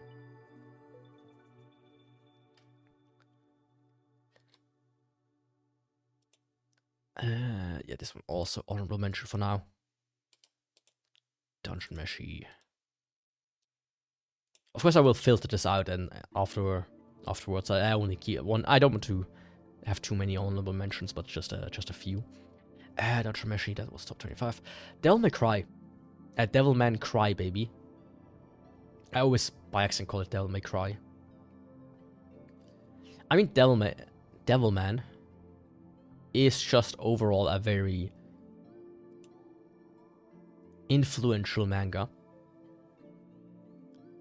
It's a well-known one, and the story is like, you know, has been retold plenty of times. Of course, it kind of like, there's so many like additional things. They even adapted it or as like an original anime back in the day.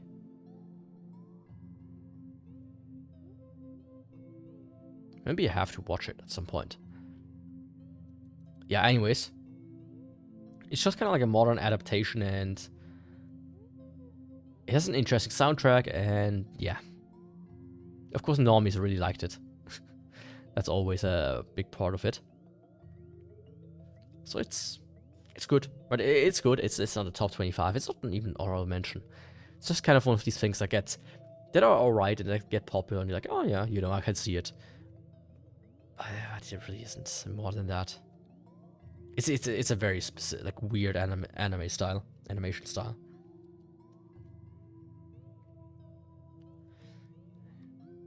Cute girls do cute things. Fishing. That's what it is.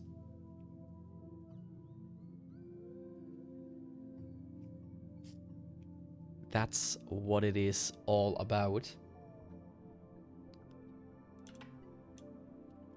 Actually have to quickly do something. I want to look something up because I have somewhere something about it. I have like the soundtrack somewhere. No, that's not the name.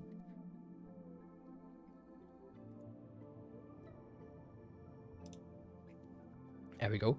So yeah. Cute girls doing cute things. Fishing version. Not really too much to talk about. Digimon Adventure. And Digimon Adventure 1. right? And Digimon Adventure Try. I like the movies for what they were. They weren't like... It was like a nice addition, right? If you watched it back in the day as a child, watching Digimon Adventure was kind of cool, right? Having rewatched it at some point in my life, like actually the entire thing, it's like very like it is very much for children. You notice that. Same with like the Digimon Adventure 2. It just kind of continues in a weird way. I never watched the remake, right? I just never did. I like watched the first episode and I was like, yeah, this is not for me. I'm no longer 10 years old. Like some of the Digimon like games and whatnot, they're fantastic and like actually very much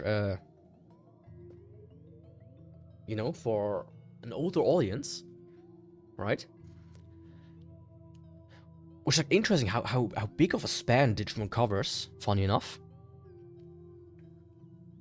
And you can kind of see this with the Try movies, because they're like PG-13, while the original ones are like children, for little baby infant childs. But yeah, it's fun for what it is. If you never watched an episode of Digimon, if you don't even know what Digimon is, and if you just think, oh, it's just Pokemon, you know, think again, right? Give it a try, maybe. See what it's about, but don't watch 100 episodes of it. Trust me, you don't miss much. Some of the games are nice though. Play maybe those instead, to get like a kind of a picture of what it is. And the movies was nice. I really liked the idea of making 6 movies instead of a whole anime. Just going, yeah, let's like tell this one concise like story years after the original Digimon Adventure. Kind of like a callback. Hey, one final hurrah, and then they kind of ruined it by remaking it. Is this the one? No.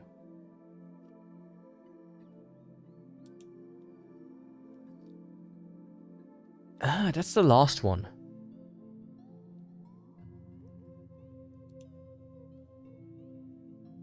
They made more? What?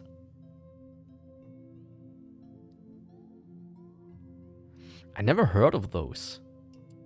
Interesting. Anyways. Yeah, Digimon.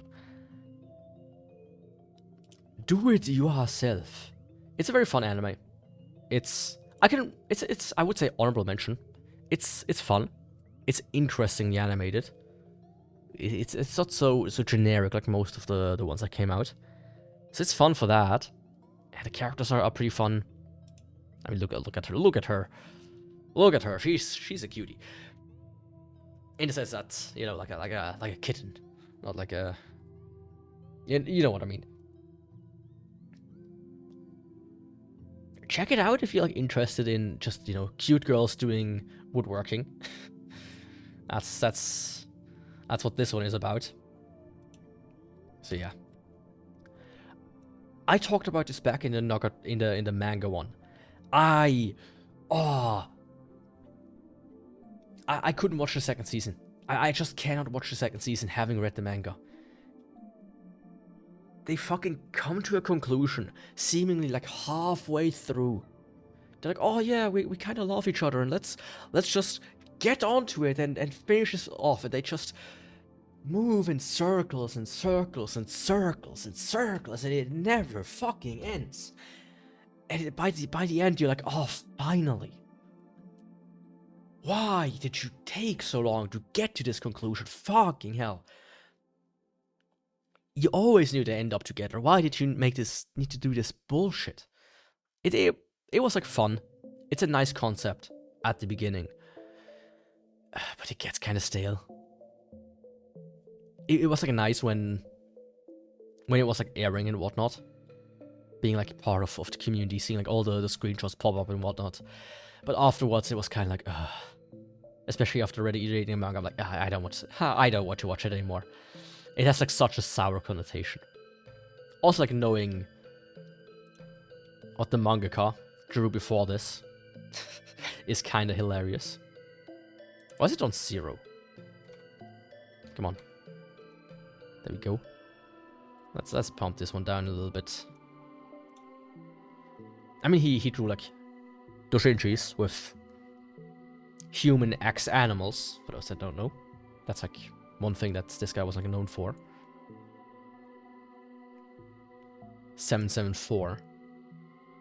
Yeah, this one. I wonder if they make like anything new, but I really want to check it out. Dorohedoro. Oh, they make a sequel?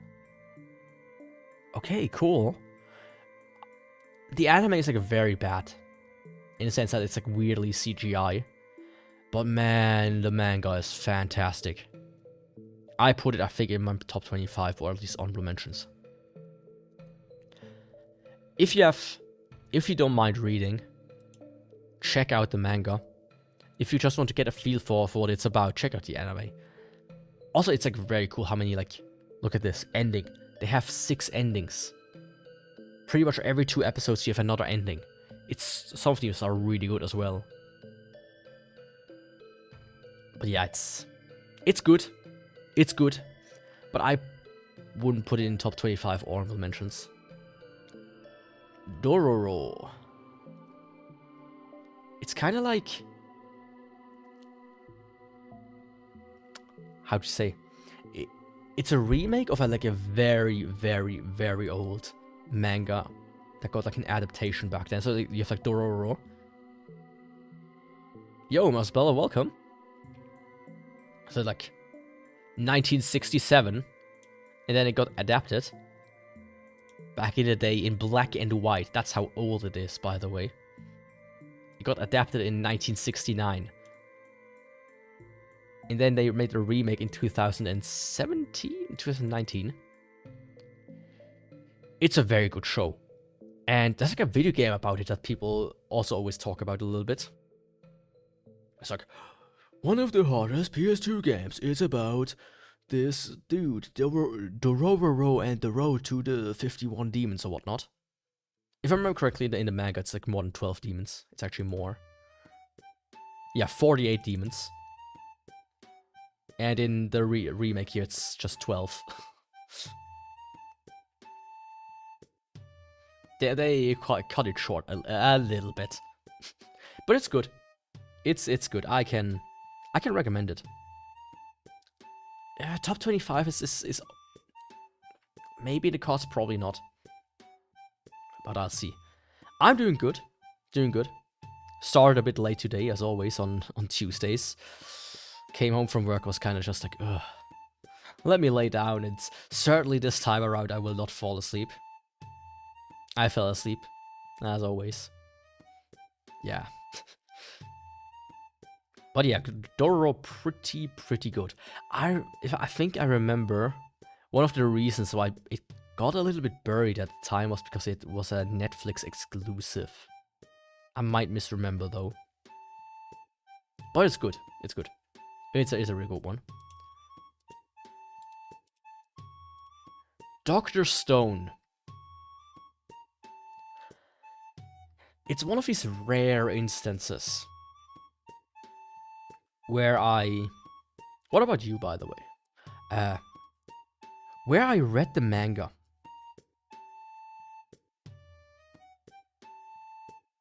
I mean, that's one way to put it. But of course, late stream also means I can't stream too long. Usually. It's a sword with 2 sides. Dr. Stone is one of these mangas that I caught right at the beginning. When I started reading Dr. Stone back in the day, it had 3 chapters or so. And I remember the artist, Bocchi. Bocchi has like a really cool art style if you've never seen it, right? Of course, it's a bit toned down in Dr. Stone, because it was a weekly series, I think? Yeah. Why is also this one set to 0 for some reason? So it's good. It's good. I can highly recommend Dr. Stone. It's a really, really good anime and a really good manga. I haven't watched the sequels past Stone Wars yet, though.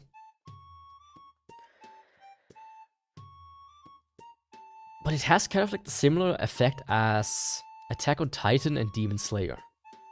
The ending was just kinda... What the fuck?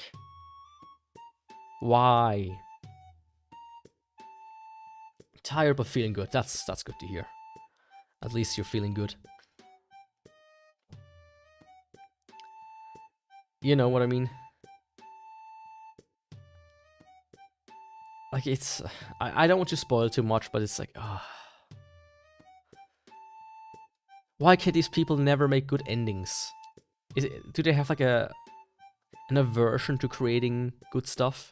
Like, what is it with some people having absolute gold in their hands and then fucking it up? I don't get it. I simply do not get it. Why? That was kind of a bit of the problem I had with Dr. Stone. Because, you know, a spoiler. By the end of it, they like, let's go to the moon. And after that, he was like, okay, now that we defeated the big bad guy, I'm the smartest dude in the world. What can I do next? Oh yeah, time travel. Let me travel back in time and fix this whole mess from the get-go or whatever. And that was kind of like it was left open after that. I can recommend it. I think everything up to... I would say Season 1 is good. Season 2 is also pretty good.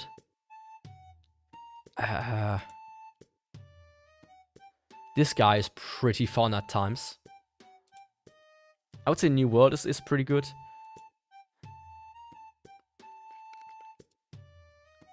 And this part is pretty good when they go to America. Okay, this has just finished airing.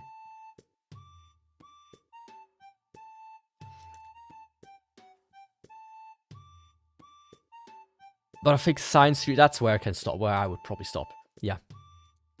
So I'm not going to put it in honorable mention or top 25, but I can recommend it. It's nice enough, right? It's nice enough. So yeah. Let me quickly... Oh, okay, I see.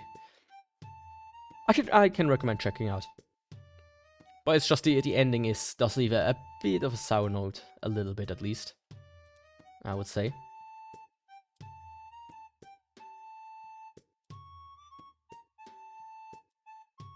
So let's go Dungeon Meshi. For the time being, I'll slot it in, honestly, here.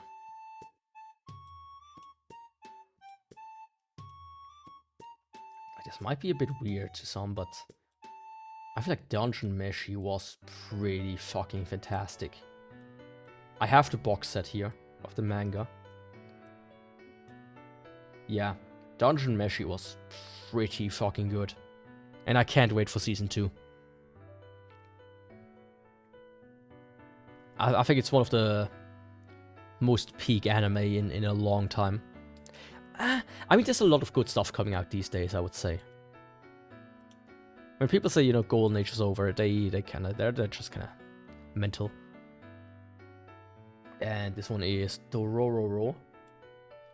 For the time being, I would say it's good, but I don't remember too much about it.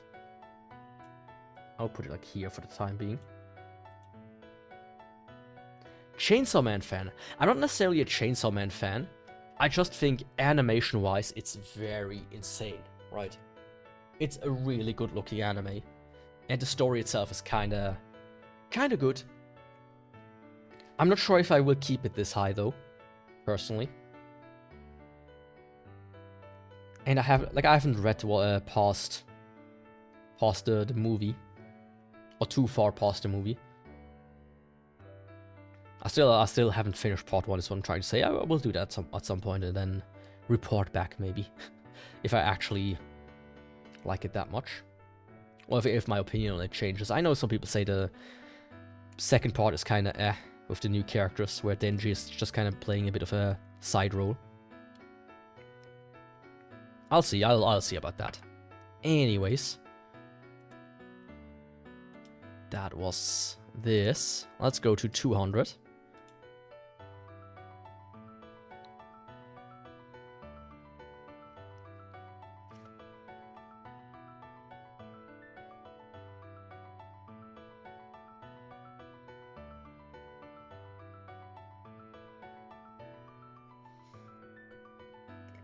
What can I say? It's Dragon Ball. I like the original Dragon Ball. I think young Goku, his journey is it's very fun. Right? People these days, when they like look at the original Dragon Ball, they always go from the point of Dragon Ball Z exists and the first one is boring. I mean, that's always fun when tastes differ. Then you can always find more stuff. Of course, I'm like very... Sometimes I just like to be the contrarian as well. If you know what I mean. Oh, I just like weird stuff as well. So yeah, Dragon Ball. From the perspective of just on its own, I like it. It's a fun kind of like spin on a journey to the West in a way, right? It's not too serious. It is more geared towards the younger audiences. Less battles, more like... Okay, the battles aren't as intense, you could say. It's fun. I wasn't a Dragon Ball kid. Then you maybe not get it as much, the love for Dragon Ball. But on its own, the original Dragon Ball is not bad. I liked watching it. I did.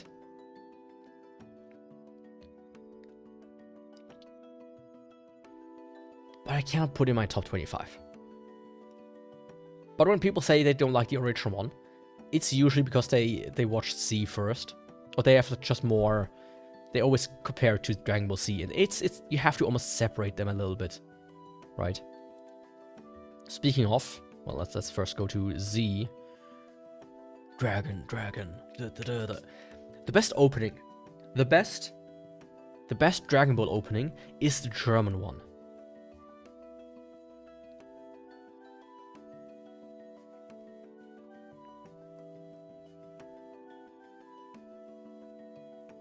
Yeah, I mean, Dragon Ball is just one of the few animes that transcends anime, I would say. Because people watch it as a cartoon on most TV stations. So for a lot of people, it is an anime. Or that's all they watched as far as it goes. Like this and maybe Naruto. And for a lot of people, it's the first introduction to anime. That's what they watched on TV. That's the only anime that was running on TV as well. Hell, we always watched Dragon Ball in the morning. Like, I remember we watched, like, on Saturday, like, they aired 2 episodes of Naruto. And I think afterwards they aired 2 episodes of Dragon Ball or something like that. And that was fun. And then, like, talking about it all, like, the next day at like school with the other people, with the other children. So, oh, did you see the newest episode of Naruto where Itachi is actually a good guy and he cried? And then at the same time, there was like, oh, did you watch Dragon Ball where Goku beat Frieza? And then like a couple of months later, so, oh, did you see Dragon Ball where Goku beat Cell? So yeah, Dragon Ball Z is nice. It's a classic. It's a classic. If you have not watched Dragon Ball, watch it, but skip the fillers. Man, has it many fillers. Wow, is it hard to watch at times. And I feel like after C, they should have let it rest. Because my god, Super was fun. A rating of 9 is maybe a bit extreme for me. I like Beerus. I think Beerus is a fun character. But it's like... It just kind of gets into the territory of I don't give a fuck anymore about Dragon Ball. It's... Let it rest. Let it rest. It's done. Just move on. And I've never watched even Broly. I know some people liked Broly. I never watched the Broly movie, the original one, and I certainly don't watch this one. Dragon Ball Superhero. I know the manga kind of like is still ongoing, isn't it? Yeah. Which is very fascinating. Maybe I'll read it. I mean, Toriyama has pretty much taken a backseat to it, right? He's only writing the story these days. Oh, he's actually dead, right? That happened. I forgot.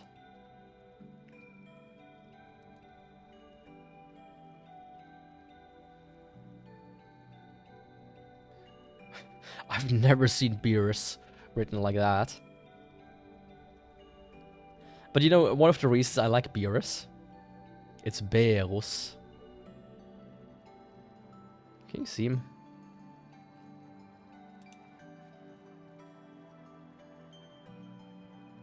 I mean, is it obvious why I like him? Knowing what kind of cats I have? I think. Right? I have naked cats. He is a naked cat.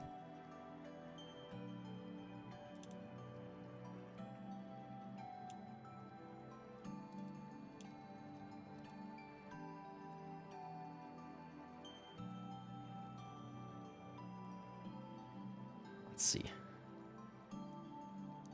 Look at him. Like, his design is really good.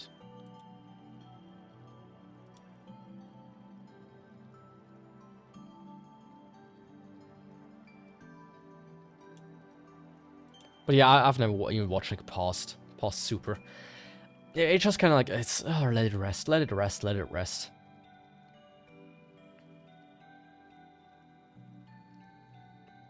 It's too much. I liked Dragon Ball, the fighting game, even though I'm not too much into playing online and whatnot.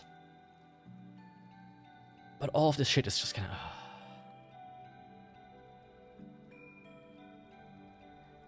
I mean, he can destroy more than just a planet. He can destroy the entire universe if he wants to. Technically seen. So yeah. I like Beerus. For obvious reasons. But it's just, it's too much. I've seen enough Dragon Ball. I'm kinda done with it at this point. But of course, also the voice actor for Goku died, if I remember correctly, recently. Which was kind of sad. That old lady. The only thing my cat can destroy is my chair. Clawing on it. Oh, and a bowl of food, of course. That's like, yum, yum, yum, yum, yum. Or a chicken breast I want to cook for myself. They just kind of nab it and it's shredded to bits. I'm like, yeah, now it's like covered in dirt from the floor. And it's shredded into a million pieces. I'm not gonna cook and eat that anymore. Hasn't happened too often, though. Thankfully.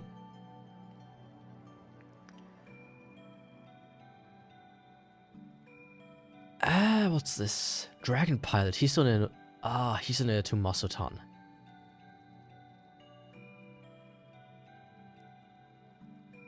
I remember it in a way, but it was fun, right? It's like these girls that like work for the military and they have like dragons, and she like befriends one of the dragons. But that's kind of as far as my remembering of it goes. I remember it being cute, even though at times it was a bit.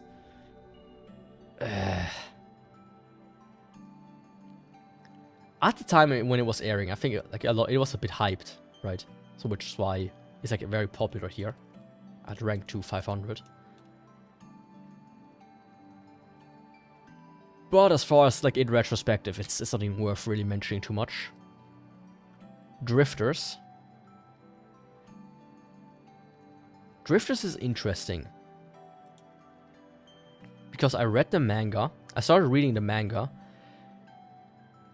Not when it came out, when it started coming out, but like very early on. But my god, it's been dragging. Like you see, I've read 64 chapters. It's been dragging. It's by the same guy that made Hellsing, by the way. It's dragging on so fucking long.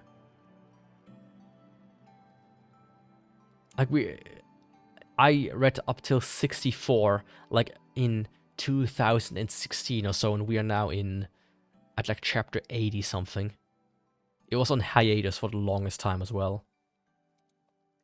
Basically, it's about all of these dudes. They kind of like get transported from like different eras into this fantasy world kind of thing, and they like fight each other. So you have like this dude, which is like the main character. He's like just a battle crazy Japanese samurai.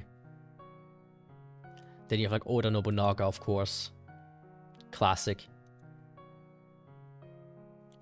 Barker Hannibal, Jean d'Arc, Gilderes, however you pronounce it.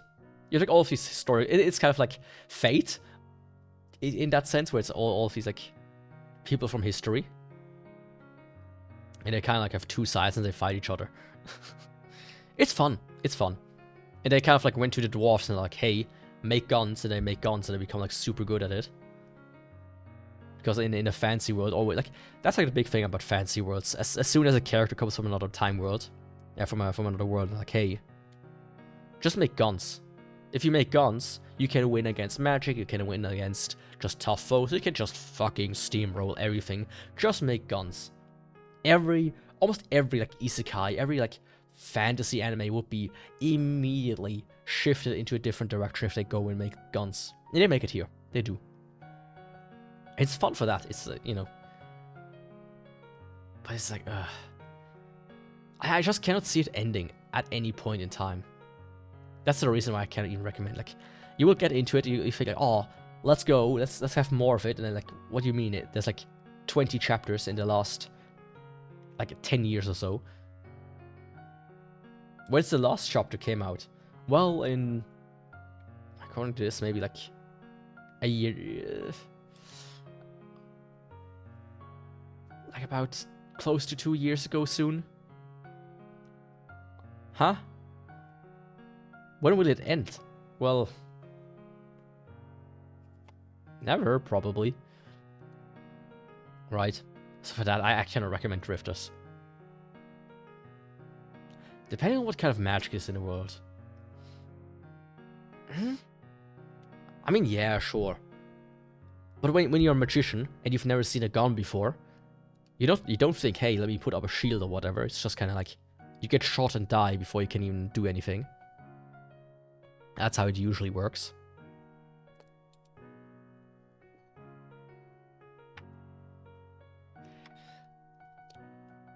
This is a strange one. Joshin-chan Dropkick. I really like it. Right? I really like Joshin-chan Dropkick. I think it's fun. It's just stupid fun. It's like one of these things. It's not necessarily good, but you just watch it because you like it. And that's Joshin-chan for me. It's funny in a way. I think the manga is still ongoing. Yeah.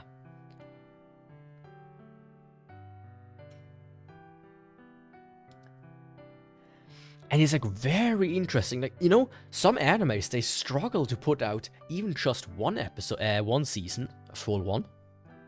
But Joshin-chan not only has one, it has two. And it has, it has two. Dropkick on My Devil Dash. And it has a third one. And the third one, that's just the OVA again, X has fucking Hatsune Miku in it. And if I remember, the reason why it has Hatsune Miku in it is because it was, I think, crowdfunded, and one of the stretch goals was to put Hatsune Miku in it.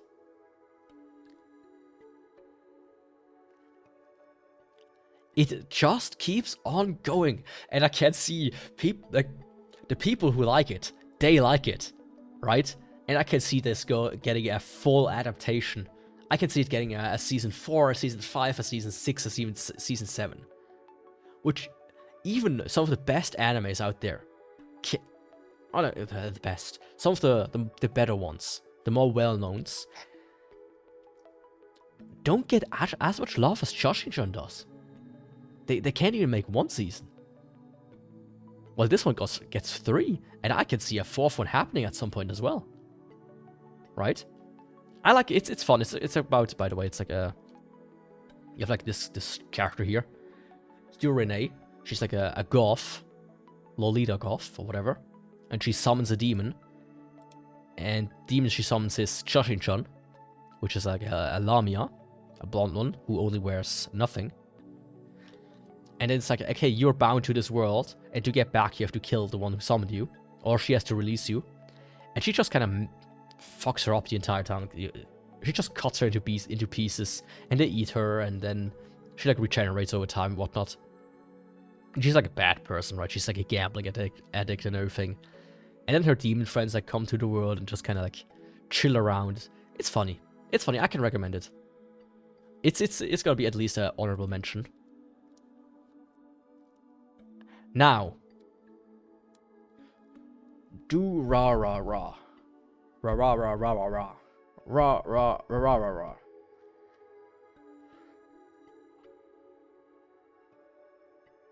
Man, when I got into anime, and somebody for the first time recommended me to watch Durarara, I watched it, and really, really liked it in 2010. And I watched it in like 2012 or 13, something like that.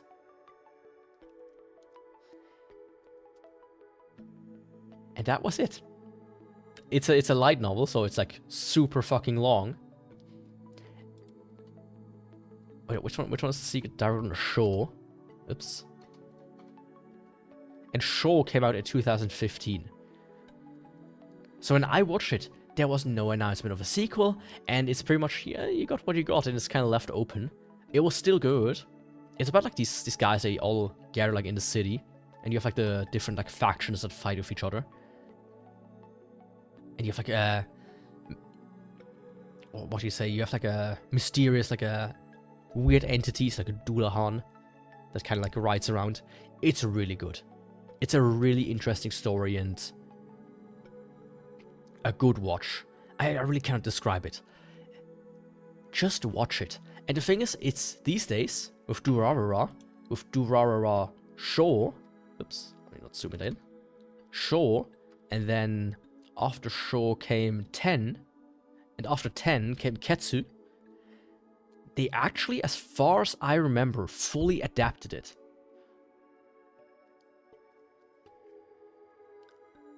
It's kind of like confusing at times, right?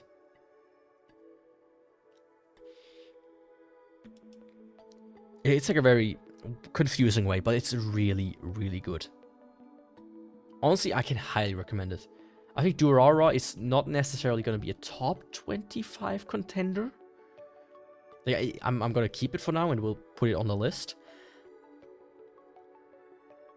But it's very good. It's one of these that I think... It's very popular, as you can see. But I'm not even sure it's getting recommended as much anymore these days.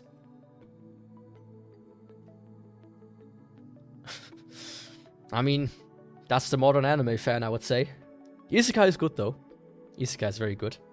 I like it. Despite the hate it gets, I like it. So yeah, Durarara. Check it out. Here's another one of these. Where some people might not even understand it. I read the manga as well, and I really liked it. I really liked this manga. And before that, though, I watched the anime. And I really liked the anime as well, and I like rewatched it a couple of times.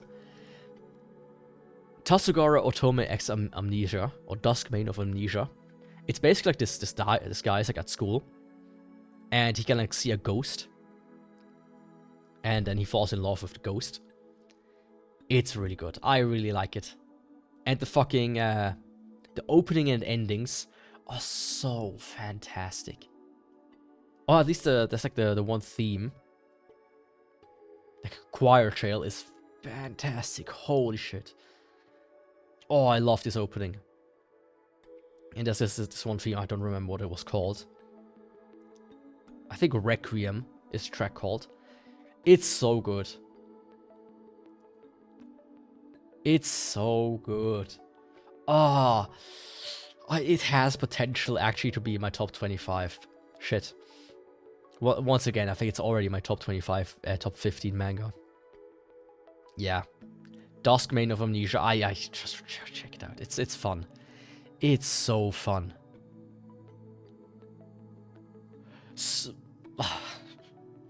Oh my god. I see what comes next. Okay, I'm gonna keep it for now. This and this. This is the first one. Oh my god. You never have heard of this. I can see why you haven't heard of it. But check, it's good. I like it. It's romance. Right. That's mostly what it's about. Oh my god. Okay. Without spoiling too much.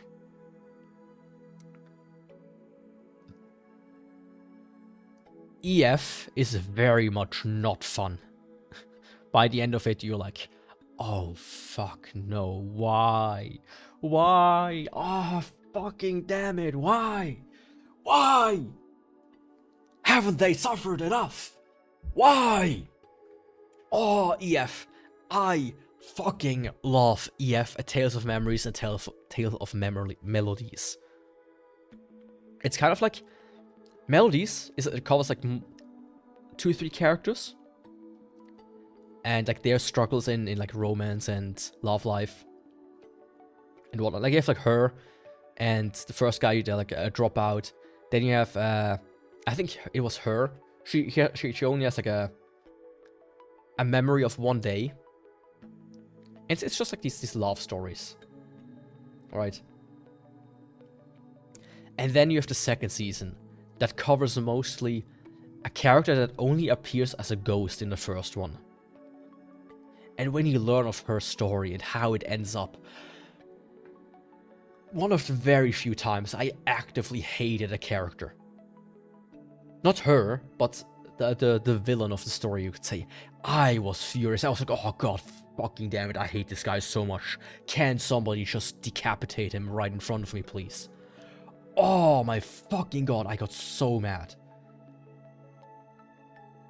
And then it finally, you think like, oh, it gets together, it's gonna be all right now, and then it ends the way it fucking ends, and you're like, oh, fucking damn it. Why? Why?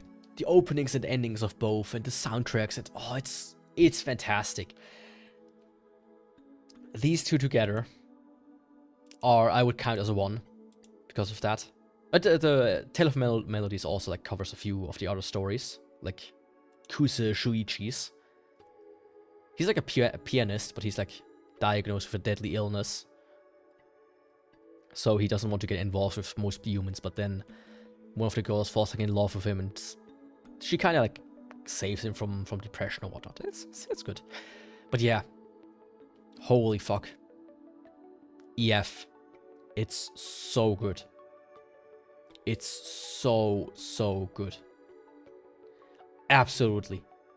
It will stay the top 25. It will maybe even be top 10. I have the Blu-ray over there of both seasons because it's so good. Moving on. Elfenlied. Elfenlied. Hahaha. Elfenlied. Yes, of course, Elfenlied. I mean, when I got into anime, one anime everybody was talking about, that everybody was recommending, that everybody was like, oh, look how fucking brutal this is, and how tragic, and how sad, and how everything, it was Elfenlied. Nowadays, having watched more anime, with lots of anime having come out, it's not as good. Right. It is pretty It's not bad. It's like, it gets a lot of hate these days, I would say. From people, like, looking back at their cringy past. They're like, oh, you know, I used to watch cringy anime. I used to be a cringe kid, and nowadays I watch sophisticated anime, like, I don't even know. But an Elfen Lied is so bad. I have never read the manga, or completed it. Because I know that the manga goes much further than the anime, and I should read it. It's actually on my plan to watch, I should say. So yeah, it's not a top 25, and it's so popular, it's so well known that I don't think I would need to have to put it as an honorable mention. It's not as bad as people always say. But when you started watching anime at the time I watched anime, it was quite overhyped. Right. And it's like weird, right? It's good, like the opening Lilium. I mean, so good. So good. Classic, all-time classic, GOAT. GOAT. Right? Of course. The opening theme, Lilium, which is sung by Ecclesiastical Latin, uses lyrics taken from the... I thought it's like it won an award or something. Yeah. But the mangaka of Elfen Lied... I talked this back in the manga one as well, maybe. Okamoto Lin. He's a weird one. I don't know. Like, he writes these mangas. Let's go by start date. You know, Elfen Lied was his first one. Then I never heard about these things. Brynhildr got like also an anime adaptation. But you never hear anything about it. And at one point I was, you know, let me check out his newest work. Parallel Paradise. It is... I don't know, man. It's like the guy gets like... It's like somebody gets like transported to another world and then he just fucks everybody. Because of some reason. Yeah, this dude. Look at him. He's so smug about it. Yeah, I made Elfen Lied. Yeah, I got a lot of cringy kids in the West addicted to anime. Yeah, that's right. That's right, dude. Now I make just a weird, cringy, erotica manga. Honestly, he probably lives off his fame from Elfen Lied these days, if I had to guess. But even his other works are just... yeah. Anyways, Elfen Lied.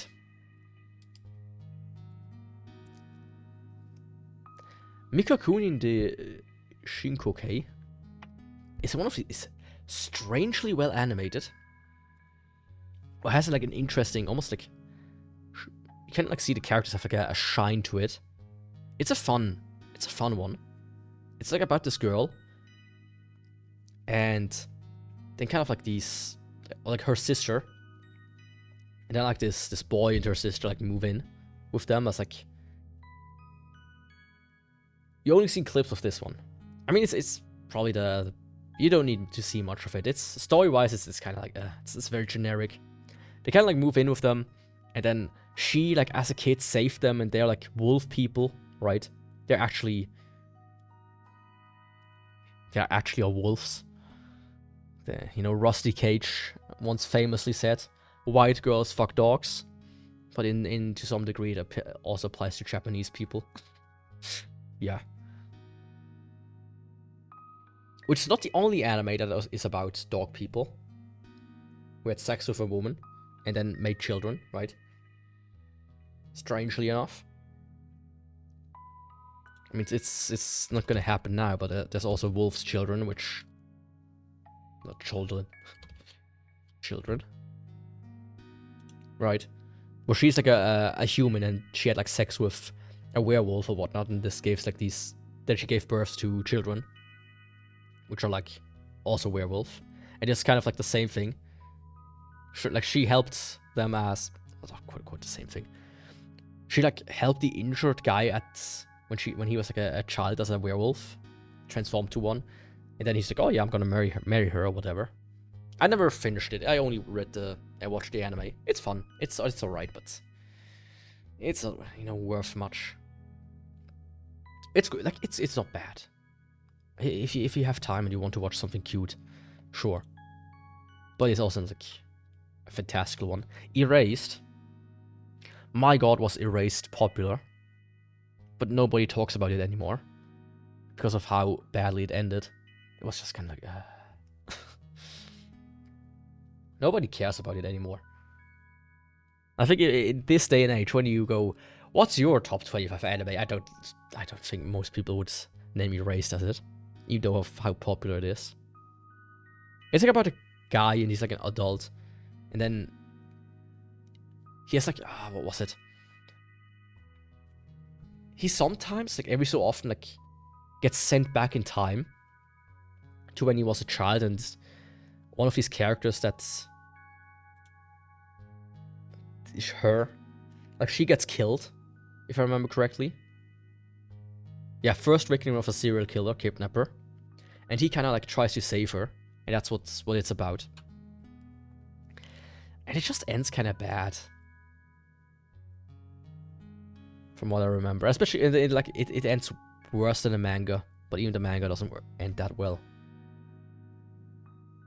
So yeah, it was one of these that's just very, very overhyped. Can you stop? So yeah, certainly not. Ergo Proxy. It's a confusing one. It's like one of these animes that's, compared to what modern anime is, it's something completely else. I would have to rewatch it. It's a really strange one. Look at this dude. What is this?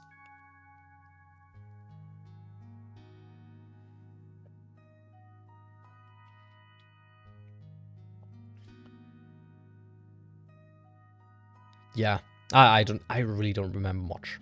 I really don't. But Ergo Proxy it's pretty good. Like it kind of reminds me of Texno Lies.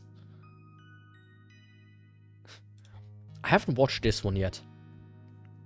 I started it and I have like the DVD actually, but I haven't finished yet, so I will probably watch this one soon enough at some point.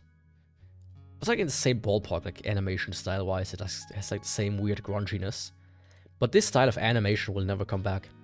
It's sad. I really like this style. This more mature, quote-unquote, style.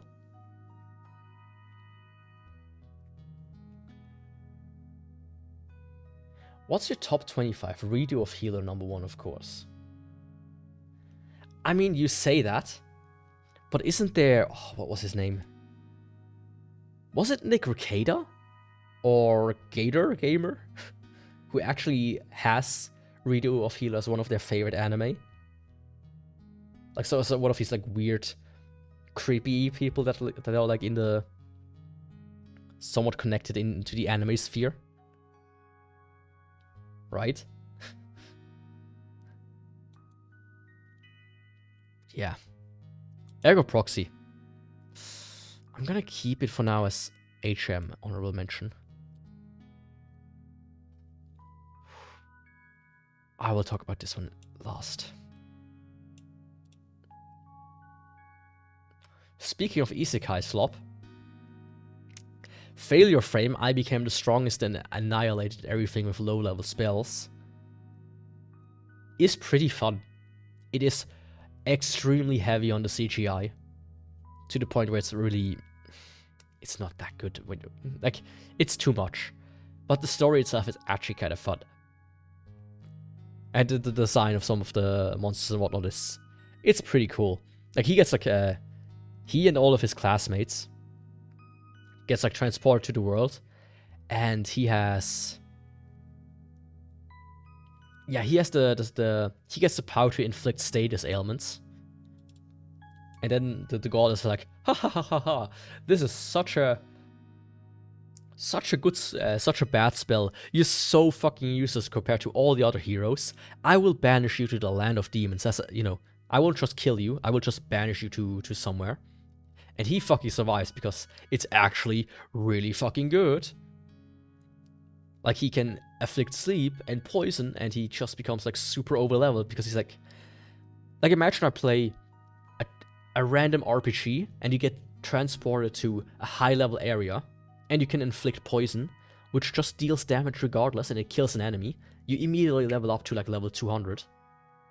And that's kind of like what this anime is. She's like, oh, I'm gonna be nice about it. And he's like, well, I somehow managed to pull it off to kill an enemy. Now I'm way OP. You stupid bitch. And of course he's got like, yeah, I'm gonna kill her. I like the trope of bad goddess, by the way. I like the trope of the goddess being actually a bitch. And of course you have the fucking her. Seros, the Valkyria Mist Barkas Ashrain. Which is the elf with the huge bazonga songs. And she has like no armor on whatsoever, of course. Can you see? Yeah. Look at that. Look at that. What the fuck is that? That doesn't protect you. Oh, it's my opening song.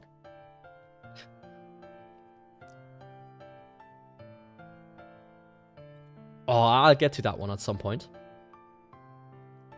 Also, blonde elves, you know, usually peak. And he looks, you know, he's very much, hey, we got Kirito at home. Classic, you know, isekai protagonist, dark short hair, dark clothes. Yeah. For what it is, like when you look at the details, it's not well ranked. But for what it is, it's actually kind of nice. If you can ignore the CGI. Fairy Gone. More like fairly underwhelming. It's like you have like people and they're like sorcerers. They have like a summon. I don't remember jack shit about it. I watched season 1 and then season 2 came out and I was like, I don't care. It had a good style.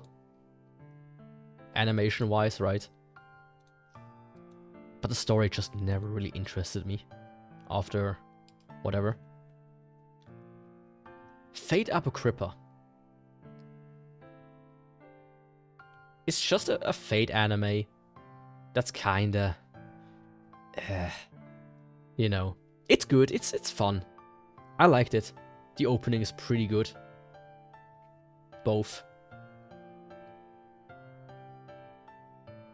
It's just a normal Japanese guy, look what they do in anime. Yeah, but it's like very... Why is it always black clothes, though? The long coat, right? Especially. Why not wear like a pink blazer or something? So yeah, Apocrypha. It's fun. I think Sean Dark is one of the funner characters. And of course Astolfo was in there. I'm not going to talk about Astolfo. I want to get into this rabbit hole. It's just... it's so much by now. I want to read the visual novel and that's it. I think that's probably the approach I'm gonna go with myself. But yeah, Fate. It's fun. But not exactly... How should I say? Anything special. Speaking of special though, Itotama. I wanted to rewatch this one for a long time now. It is not well known, but I remember watching this when it came out. And it has like a very interesting CGI style. When they have like it's about the Zodiacs, right? And the battle for who the 12 Zodiac characters are. And like famously the rat won against the cat. And that's kind of like covering this, like a re-battle, so to speak, to redefine the Zodiac. And it's fun, it's really fun. Fate Zero, Fate Stay Night, and Ultimate Blade Works. That's what I watched. Yeah, I think that's probably the ones you should watch. Maybe the other one, Unlimited Night or whatever it was called. Not Unlimited Night, Under Night, whatever. But I think that's probably what people tell you to watch anyways, and the rest you can ignore. Especially with Fate. What's it? The mobile game, Grand Order, having like so many spin-offs nowadays. It's kind of like, don't give a shit, don't care. Usually. But yeah, Etotama. Not well known, not well regarded, but fun. Just fun. I like Etotama. I really, really like Etotama. It's a fun anime. It's just... It's an anime that feels like anime. You know what I mean? So I'll give it an honorable mention. And I can absolutely recommend checking it out. It's fun. It has like a cool art style as well. It's not really a mess to follow. It's just... There's just so much of like re-adaptation and just so much spin-offs and bad adaptations as well. You just kind of... Honestly, just read the visual novel and then watch whatever you want to watch. That's, I think, is the best approach. So this one goes into honorable mention for sure. EF. I'm gonna quickly switch over here. Where's EF? There's EF. EF.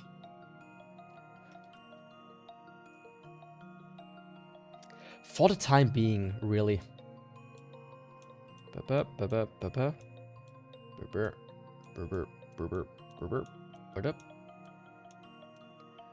like a big one of moving everything around. Yeah, for the time being, it's gonna be here. I'm gonna save it. Put it in my top 25. I think for the time being, I'm gonna put it here, I would say. And now when I do stuff, I might need to kind of shift things around a little bit. Durarara. Also gonna put it in my top 25 for the time being. And Josh and John can go into honorable mention. Wait. Okay, yeah. There we go.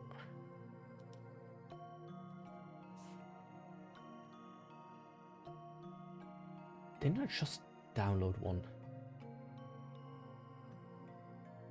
Ah, Durara, yeah. Durarara. Rararara.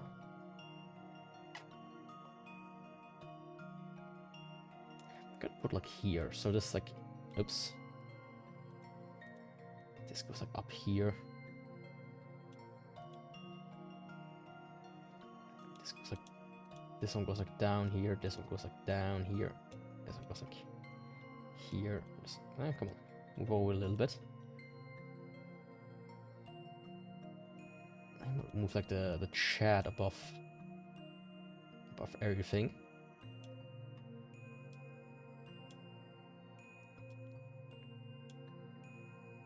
There we go.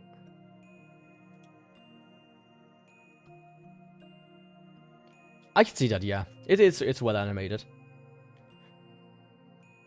I get why people like it, but I also get why people don't like it. Let me say it like that. Okay.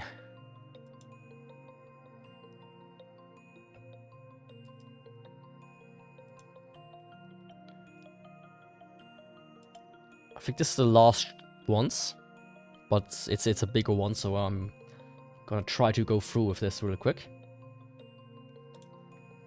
Or just quicker. So I'm gonna weed out the stuff I don't talk too much about faster. Fate Stay Night, I watched it. The 2006 one.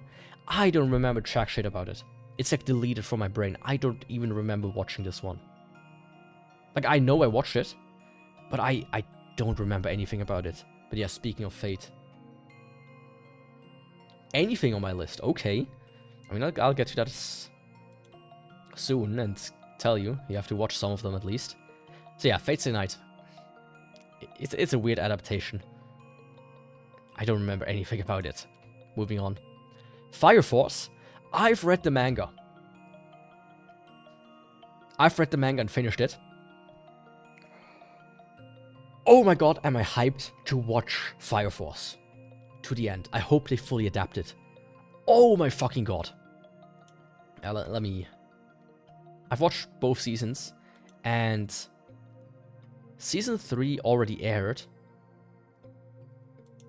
and Season 3 Part 2 has not yet aired.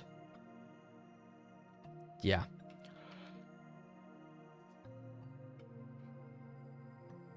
I don't want to spoil too much.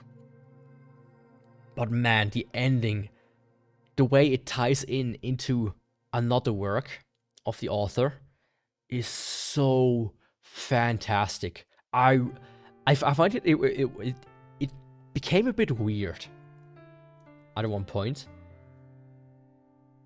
But I feel like it's a really good ending, and I can't wait to watch it. Yeah, Fire Force. The fact that the ending is the way it is, I really... Yeah, the second season covers like a part that's like very information dense, I would say. It's a kind of a bit...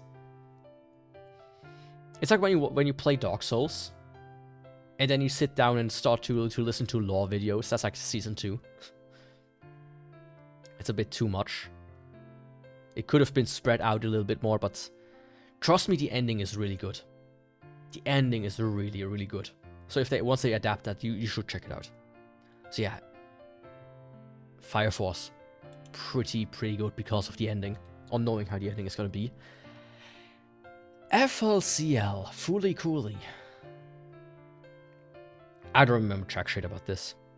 I remember watching it. I remember it being like really weird. And then like the sequels and whatnot came out, and I never watched it. Yeah, can't really say much about it. He's speaking facts. Welcome back. You mean about Fire Force? Because I am. Flip Flappers is a weird, like... It's not necessarily isekai, but it has kind of like this... How do you call it? It's Mahou Shoujo is the theme. Yeah, Fully Cool is kind of a weird one. It has 6 episodes, which are 25 minutes, then they made like a movie. DXD hasn't come out up yet. I'm not at H. I'm still at F. High School DXD. And then they made like new ones, which are both like two shows. Like one is a movie.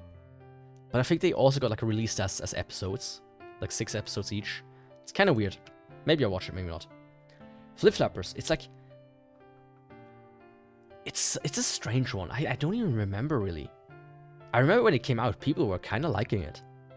It's kind of like these two girls, they like go to other, like just weird worlds and have like a little bit of adventure. But I don't know if I get to DXD today. Let me actually check. Up to the EFG.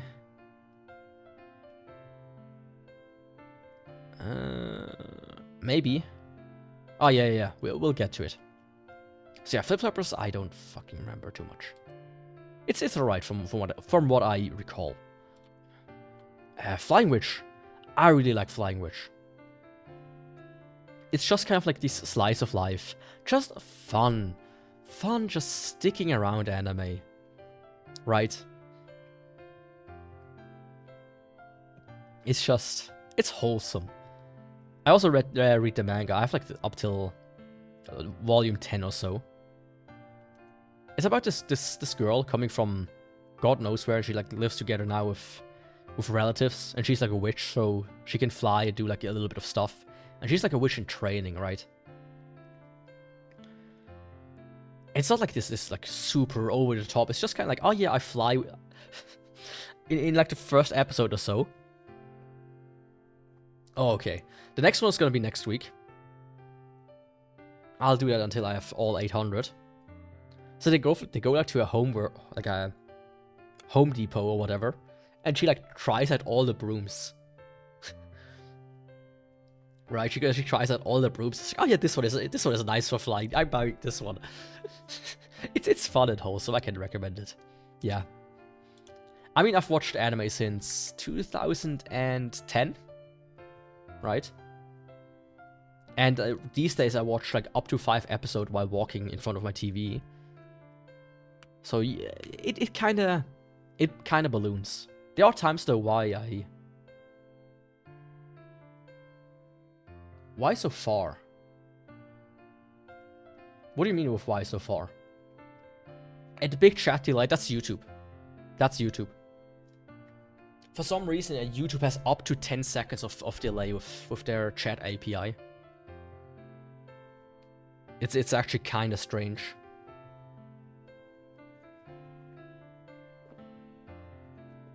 Like, YouTube has been in the live stream game for God knows how many years, but they don't want people to use separate applications, so they make it really dumb.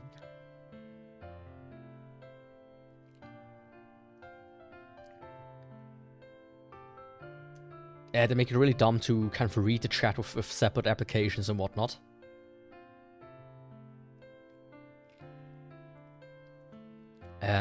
Yeah.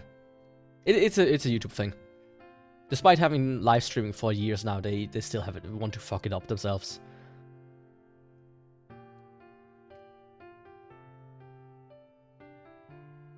I have it set to...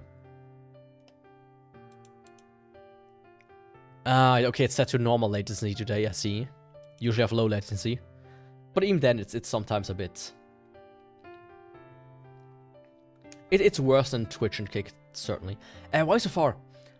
Because my stream schedule is not daily, but it's Tuesday, Wednesday, Friday, and Saturday. And usually I split Wednesday and Saturday across 2 weeks. You know? So 1 week it's Wednesday, 1 week is Saturday, but currently I'm really in a Dark Souls mood. So I'm streaming more often on Saturdays as well. But if I would stream daily, I just don't have too much time for other stuff, right? I have things to do. When I come home from work and then I need to cook and then I need to get my chores done and also some other personal projects and you know, doing sport. I do 2 hours of walking every day, almost every day, in front of the TV. So it's like, when will I have time if I stream every day? Maybe in like a year or so, I'm gonna blow up and then I can stream daily. Who knows? But yeah, that's that. Oh, by the way, Dark Souls. I have something big planned for Dark Souls, quote unquote big. On the release dates of Dark Souls 1 and Dark Souls Remaster, I plan, what I want to do is do a 24-hour live stream. Playing just ATW from morning till evening, doing as many runs as I can, and during that, maybe even give away some keys to Dark Souls. Not Prepare to Die though, as this one costs like $500, by the way. Not gonna do that. But that's a plan. So September 22nd and May 24th. Those are the plans. I was thinking about that and I think, yeah, that's fun. Anyways, moving on really quick. Flying Witch, really good. Recommend it. Shokugeki no Soma. I never finished it. I wanted to read the manga at least. It's an interesting work. But I kind of lost interest after the first season. But I think it's actually a cool concept. Battle manga with food, with cooking. So I can't really talk too much about it since I never really finished it. Yeah, we'll see. We'll see. Let's talk about this. Fuck, we got so many good ones suddenly. 12 Red Bulls to do a whole week stream. Yeah, I'm old, right? I'm getting old. I can't do more than, like, even just a single one, 24-hour being awake is really hard on me. Like, I sometimes try to, like, I'm like, oh, you know, I have vacation. Let me pull an all-nighter to get some shit done. And then I'm like, oh, by like 3 a.m. I start feeling it. By 4 a.m. I'm like getting delirious. And by 5 a.m. I'm like, oh, I just give up. Let me sleep until the next day at 4 p.m. When I was a kid, I could do an all-nighter every weekend easily. Nowadays, I can barely do one.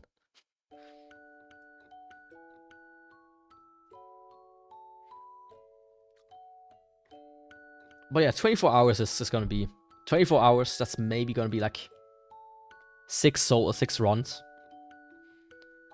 Who knows? But yeah, Frieren. Do I have to?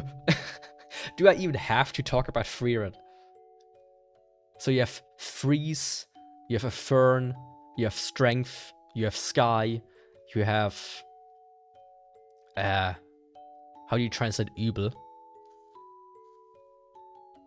It can mean bad or it can mean sick. Like, oh, I need to vomit. You have Iron, you have Flame, you have Happy, you have To Be, you have Think. As someone who speaks German, watching Frieren is pretty interesting with the name. Aura is Aura, like Aura. This guy's just bartender. This is Lead. Berg. Castle, you know.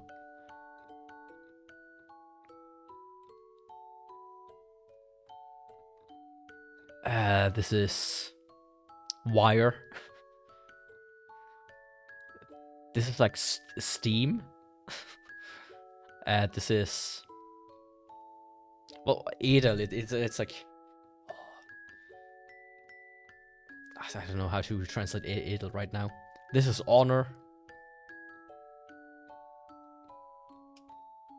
This is Wrong. This is Fork. This is the word Right. Grenade, kinda.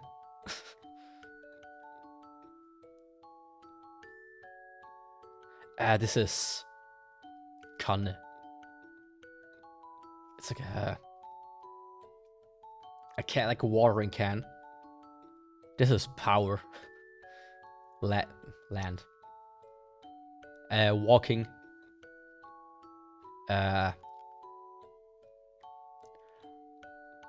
What's this in English? It's like when like snow that comes down the mountain. It's a ravine. I think. This is Tasty. This is Learning. This is Line. Length. Liar.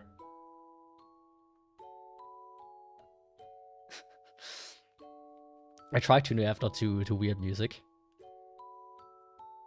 Method. Fuck, how do you translate mute again? Mood again. It's Courage. And so on and so forth. This is a Qual. It's a torture, kinda. Richter means judge. Scharf means sharp. Yeah. As a German-speaking person, Avalanche. Correct, Avalanche. That's what I meant. Not a ravine. Ravine is something completely different. But yeah, Frieren, the names are funny as a German speaker. Let me just say that much. And oh, it's good. It's good. It's good.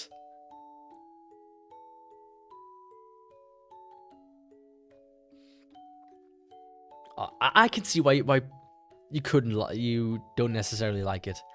I like the melancholic part of it. It's like a very interesting. It's a good story. I really like it. Shinsekai Yori is also kind of interesting.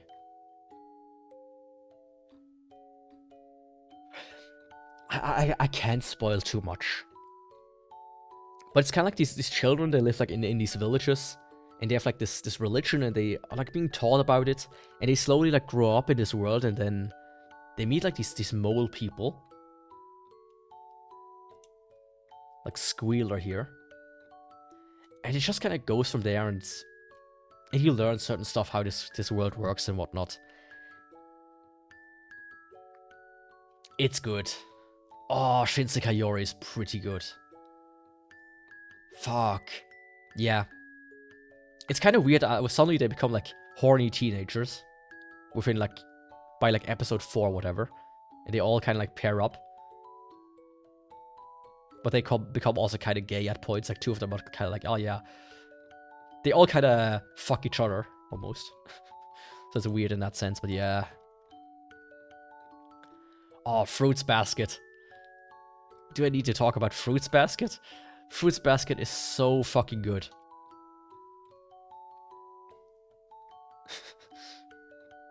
I mean, if you can't hold on, it's better to sleep than trying to force yourself. For the sleep fairy. The sweet embrace of death could also be one way to put it. Temporary death. But yeah, Fruits Basket it's... I'm glad they re-adapted it. And fully adapted it at that. It's such a good anime. Right? It's romance. It's lovey-dovey, hey. But it's such a good... All the characters are so good. The dynamics are so good. By the end of it, I was really hype. Of course, it's very clear who will end up together. Spoiler, it's her and this dude.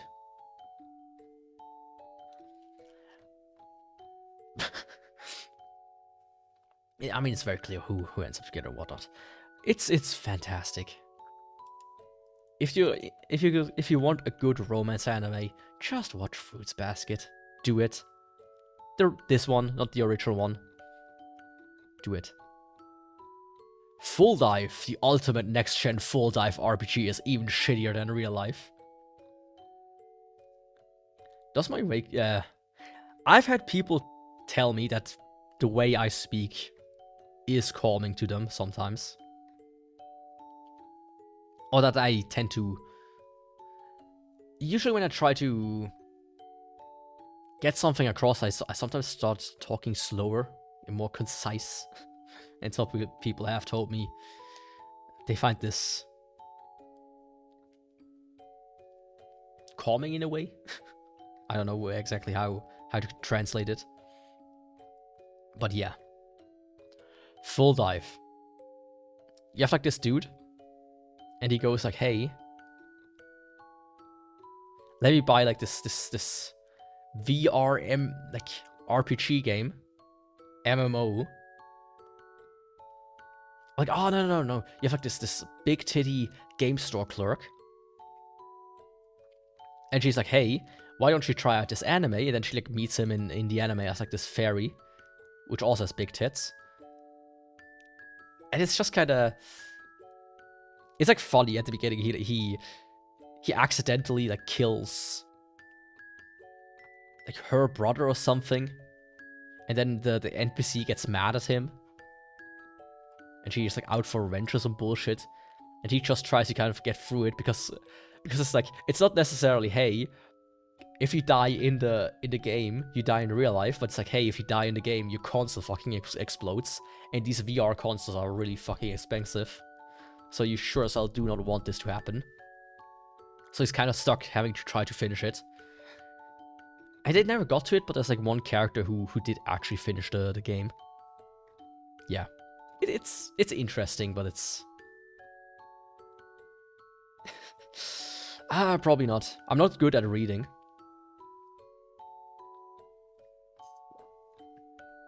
I'm really bad at reading something without stuttering. Let me say it like that. Especially in English. But yeah, this one. Ja, natürlich könnte ich es auch auf Schweizerdeutsch sagen und dann ist es lustig für alle. Right? I could reading it in Swiss German. A Swiss German story. But yeah, it's It's one of these. It's like a weird. It's kind of, it's not isekai, but it's isekai adjacent. If that makes sense. Gibberish. Okay.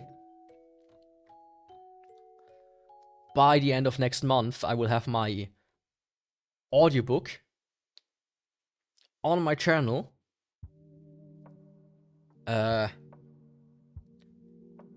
ASMR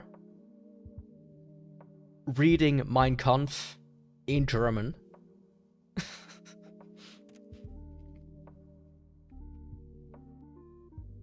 And then you can fall asleep to that and see how that turns out. Waking up in the morning, oh, those goddamn Jews! I have to protect das Vaterland. Die arische Nation der neuen Menschheit.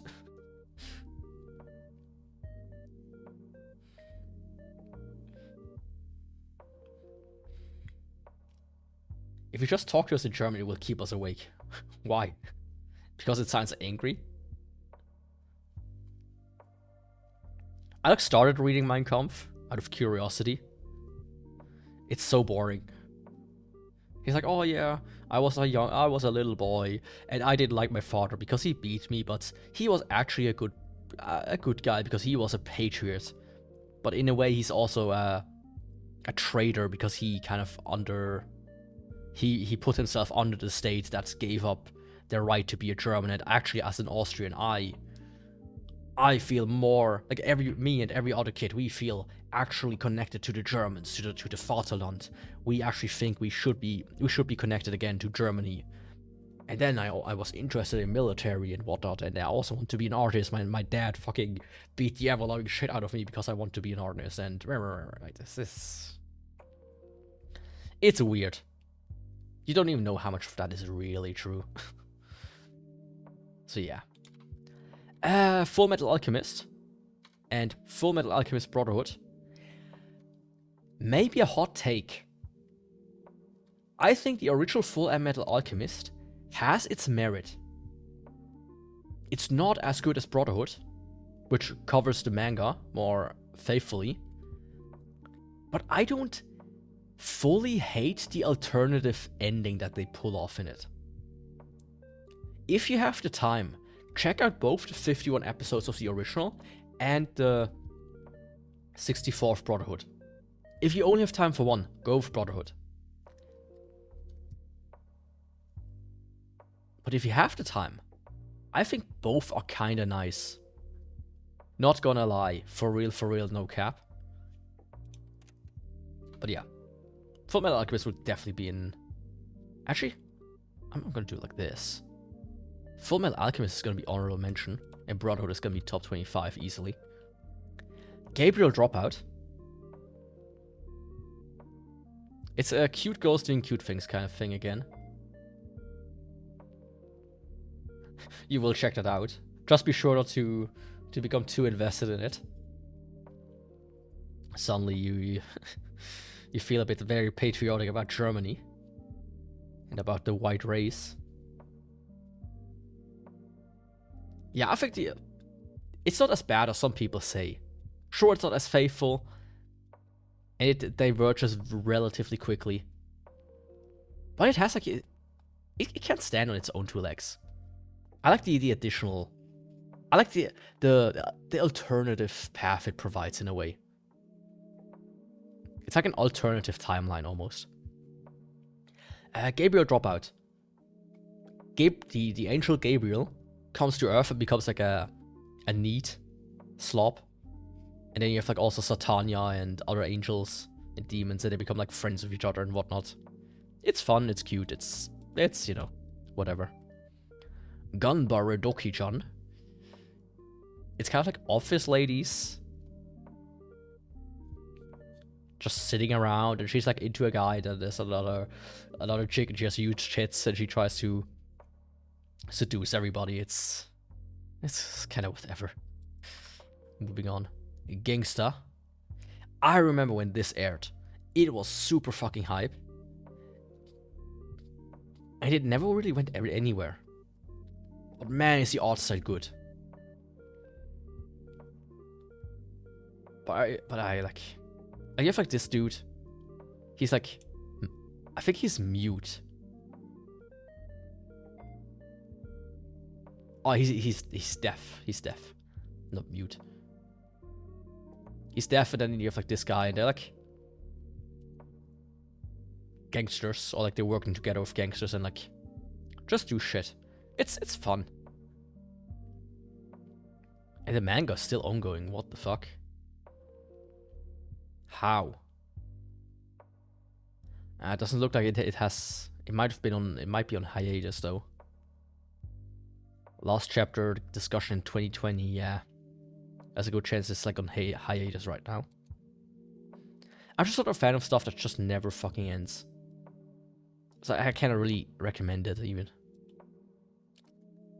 Oh, I spoke about this earlier. Gankutsuo, The Count of Monte Cristo. It's so good. Honestly, as far as adapting a work into anime, The Count of Monte Cristo is a good anime. It's a bit weirder, right? It's not gonna be. It's not this. Oh yeah, I'm like a aristocrat, and then like I make like this revenge plot or whatnot. It kind of is, but he's like a vampire, and he's like imprisoned in the space prison. It has like a very interesting like art style as well, as you can see here from the screenshot. Like all the characters have like patterns overlaid and whatnot. It's like a very interesting anime to watch for that alone. But yeah, Gankutsuo, I can recommend it. I can highly recommend it. Guns. Guns. It's a weird one. Like you have these people, they get like transported to a room with like this ball, or like they die, and when they die they get transported to a room with this ball, and then they have to hunt like aliens. And if they hunt enough aliens, they get like a wish granted or something. It's kind of weird. I've started to read the manga at some point. I still have to finish it, but the anime itself is kind of it's not a good adaptation. But they made like this weird movie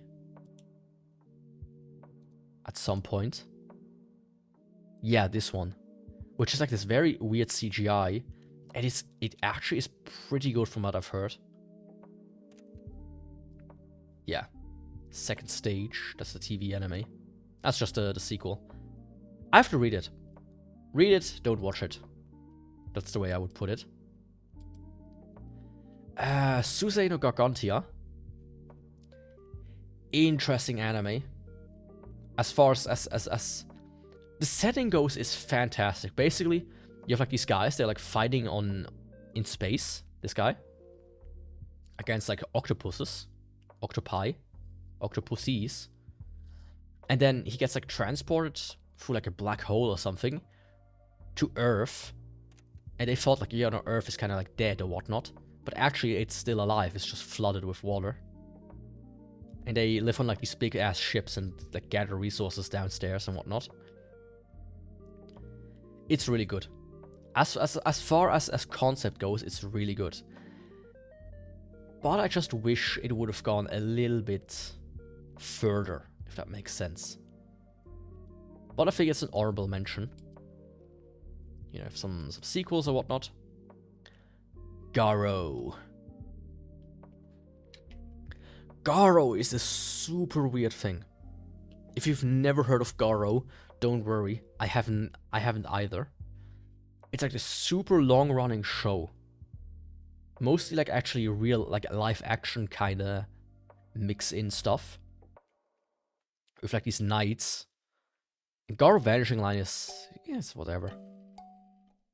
It's whatever. But the original, this one, Garo, the animation, this one is actually really fun to watch. It has like a weird style. And I don't even know how to exactly explain it. It's also been a while. But I can recommend Garo. Oh, Gatchaman. It's also one of these like Gatchaman, the original Gatchaman. It's like super old. It's like, yeah. 1972. Kagaku Ninja Tai Gacha, man. And this is like Gacha, man. Like this one, the remake. It's kind of like doing a social media kind of thing, if that makes sense. They make like an allegory for the influence of social media, and that was in 2013, mind you. That was like the Facebook era, Facebook Twitter era kind of thing. Man, if they would like, and then they made like a sequel as well, which is like even, both are really good. Gatchaman and Krauts and Gatchaman Krauts Inside are really good. Highly recommend them to check them out. But if they would make another one right now, it would be like about TikTok or something. So yeah, I'm trying to speed up a little bit.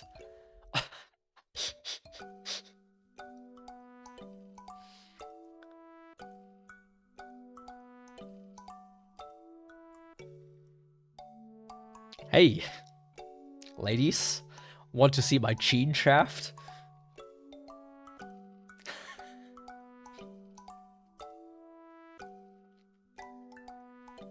It's like this weird anime. They're like these weird alien rings. And humanity was like, has like gone to the point where they're like, oh yeah, wars and whatever happens because of men. So they bred they genetically start to breed or like create mostly women, and all men are kind of like more, or they're like much less men, and the ones they have are usually like in charge of some of the military and whatnot. It's an interesting anime in that sense, but it's one of these that you never really hear anything about, and it's like, now I made a joke of Gene Shaft, right? Now let me quickly, just in case something weird comes up. But they have like a mecha, right?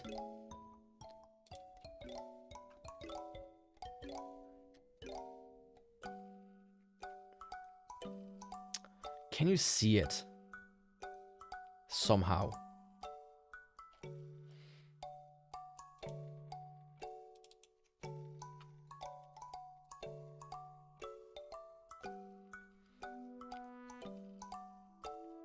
Yeah, no.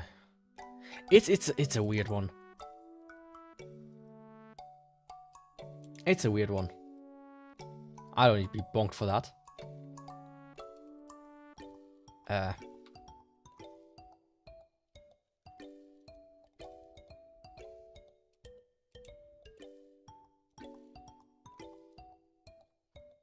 Did I close it? Ah, there it is. I mean, you can kind of like see it here. It has some phallic, you know, shape to it to some degree. From what I remember, like the spaceship is like weirdly shaped. Actually, maybe if I go to backup anime havoc G.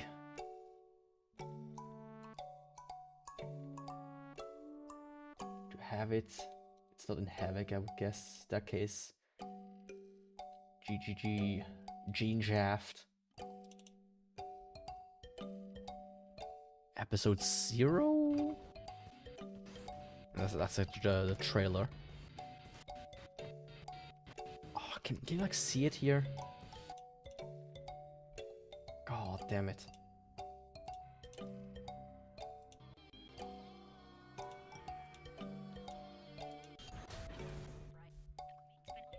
It's an interesting anime. It's, if you want to watch something weird.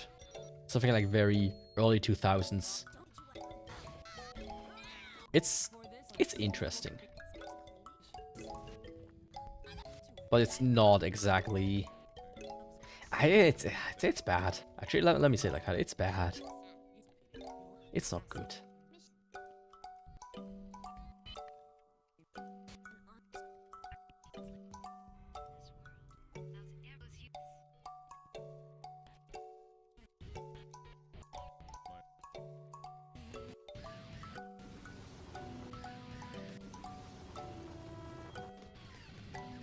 Okay, I don't.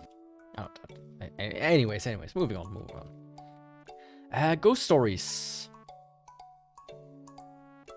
I have not watched Ghost Stories in the sense that I've watched the original. I watched Ghost Stories as in I watched the English dub. If you've ever seen the English dub of Ghost Stories, basically they just got kind of like in the booth and were like, this is shit. Let's just make whatever out of it. And that's what released. So she becomes like a Christian. This child is like all the time like depicted as a retard. Yeah, that's the weirdest English dub. Like they run like to the police, like, drop your Krispy Kreme donuts. It's time for there are ghosts abducting children. Or some bullshit like that. It's funny. It's basically, you know, for a while on YouTube they were like Dragon Ball Z abridged and Yu-Gi-Oh abridged and whatnot. It's basically that, but official. Let's just make shit up and make it funny. That's kind of what Ghost Stories is.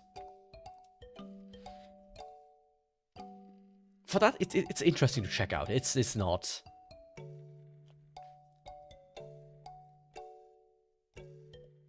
How should I say it? It's not a good anime.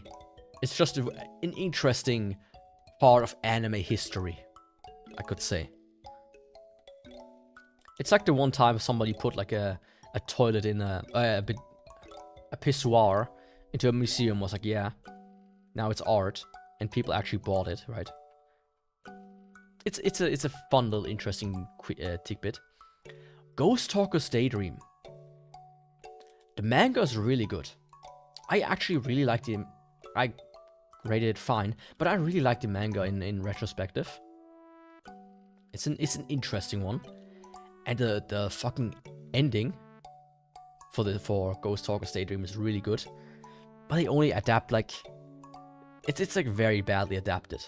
I feel like if they would adapt it, it could have been actually pretty cool and pretty, you know, one of these like less known ones, but still very respected ones. But I think that's about it. It's nothing to really mention too much. Girls on Panzer. I haven't gotten to this yet, and I will not get to this for a while. But there's this anime called Strike Witches. I really enjoy Strike Witches, and I feel like Girls on Panzer is on the same level for me. It's not hard. It's not sophisticated. It's not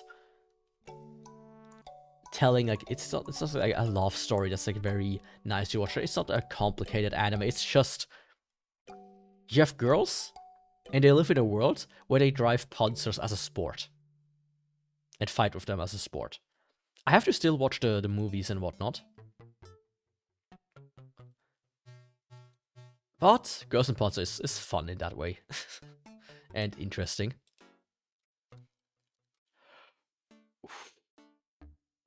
Girls' Last Tour. I talked about this in the manga video as well.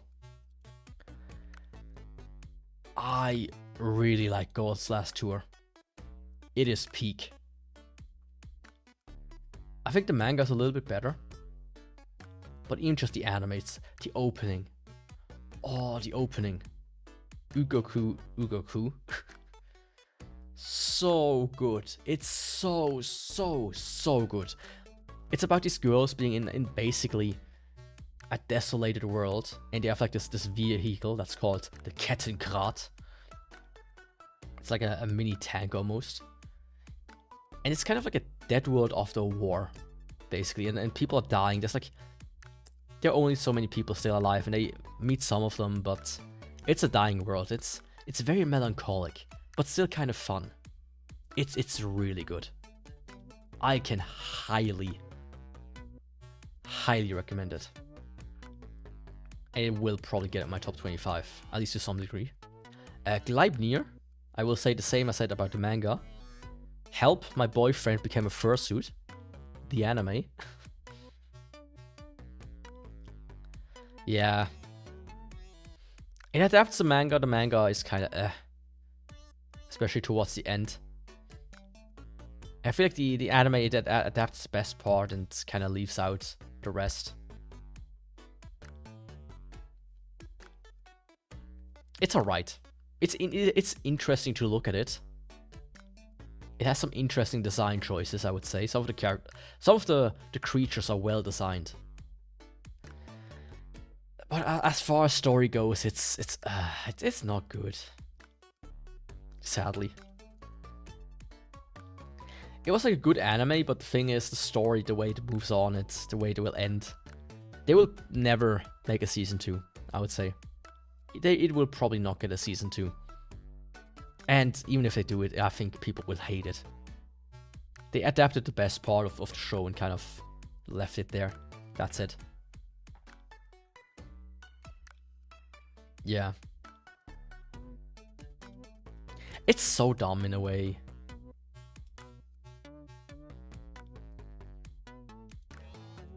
Like, I can maybe spoil a little bit. Like, this entire thing started, like, the alien came to the world, and it like kind of started with one of the characters dying, and the other character being like, "Oh yeah, I want to be this character," and then resurrect her or some bullshit.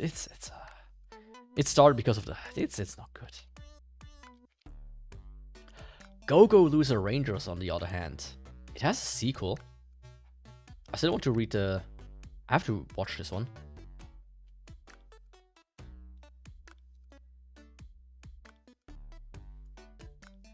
It can't stand on its own, but it's I don't like stories that aren't finished.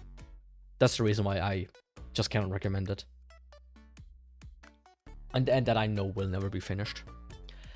Go-Go Loser Rangers, basically, you know, like there's like a Power Rangers and all of these kind of like shows, and they always have like the goons, right? You have the big boss monsters and you have the goons, and this is kind of like the inverse of that, where the Rangers themselves are like evil.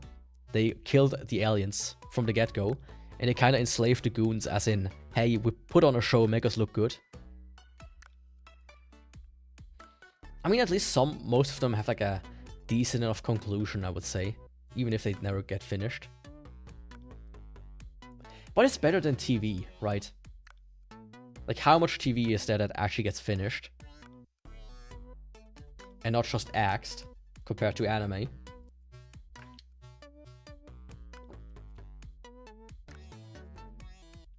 But yeah. How much? I've still quite a lot to go.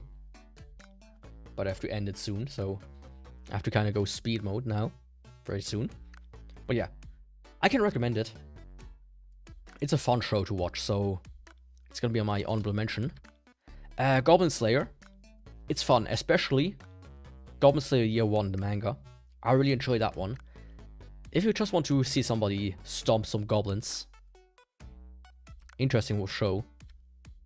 So same with season 2 and with the movie.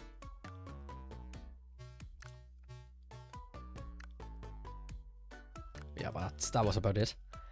God Eater, not as good as the games. I said this before. When it comes to the hunter genre, I'm more of a God Eater guy. My first exposure to God Eater was actually the anime. It's not as good as the games. It's fun, but I would recommend to play the games rather than watch the anime. Golden Kamui. Having finished the manga. Fuck yeah. I'm all in for it. Golden Kamui is GOAT. Is fucking amazing. From start to finish. I loved how it ended. There are some parts that I feel like are less necessary, as I said that in the manga one as well. But all together, yes. I hope they will probably finish it. I mean, you have season 1, season 2, season 3, and season 4, exactly. And the second 2 movies.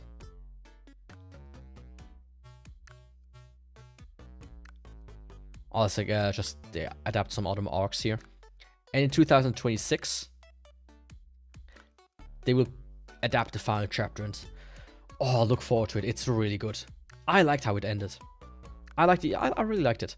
I can highly recommend Golden Kamui. There we go. It's peak. And the new one by the same author also looks kind of peak.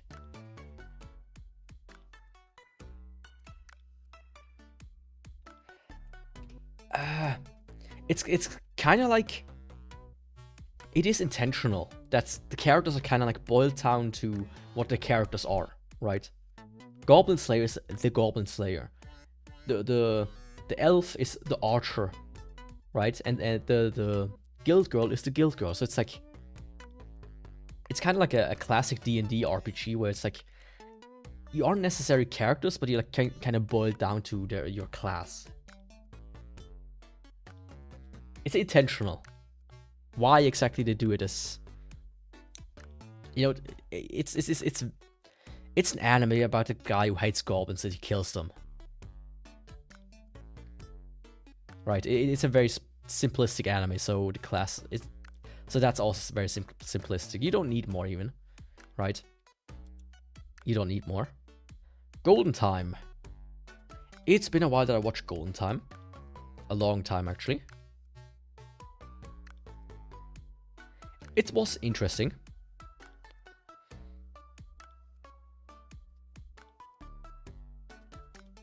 Yeah.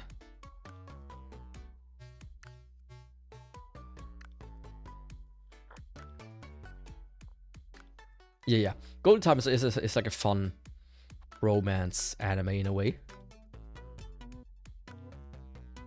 I can recommend it. It's not great. Like, it's not like Fruit Basket or whatnot, but it's a fun watch.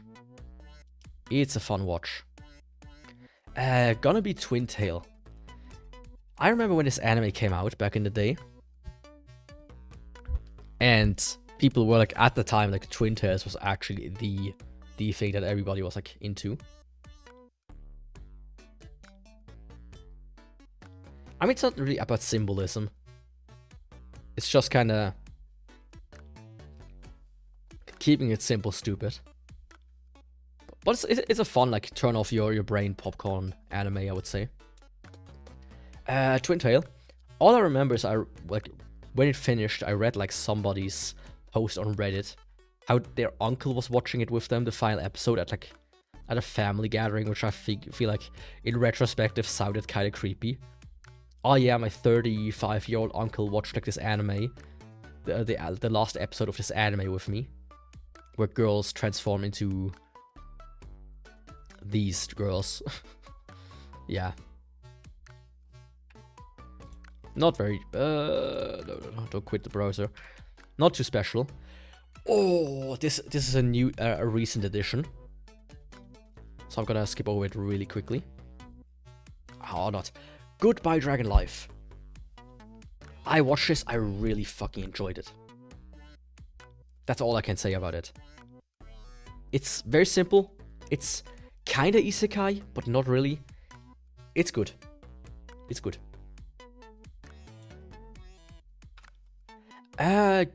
Goodbye Sayonara Setsubo Sensei. I mean, Setsubo Sensei is very interesting, but this is like an OVA, so let me talk about it more when I actually get to the actual anime. Gothic, I don't remember too much, but it's like a fun anime about... You watch Gothic? Or you mean Sayonara Dragon Life? Gothic was interesting. It has like an it's... Back in the day, it was like very highly regarded. At least. Back in the day, like the 2000s. 2010s, I mean.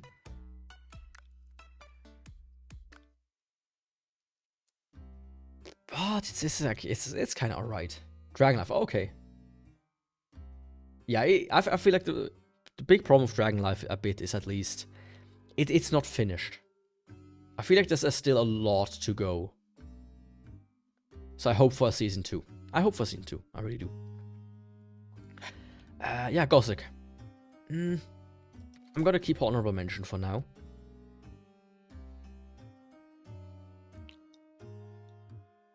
Oh my fucking god.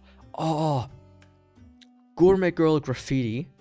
There's like this one animation where they dance side to side and sing something that I, for the longest time, didn't remember where it's from. It was from this. It's an anime about food. They eat food and they like food, and that's it. It looks good, but it's whatever. Grand Blue is funny. Grand Blue is a really funny one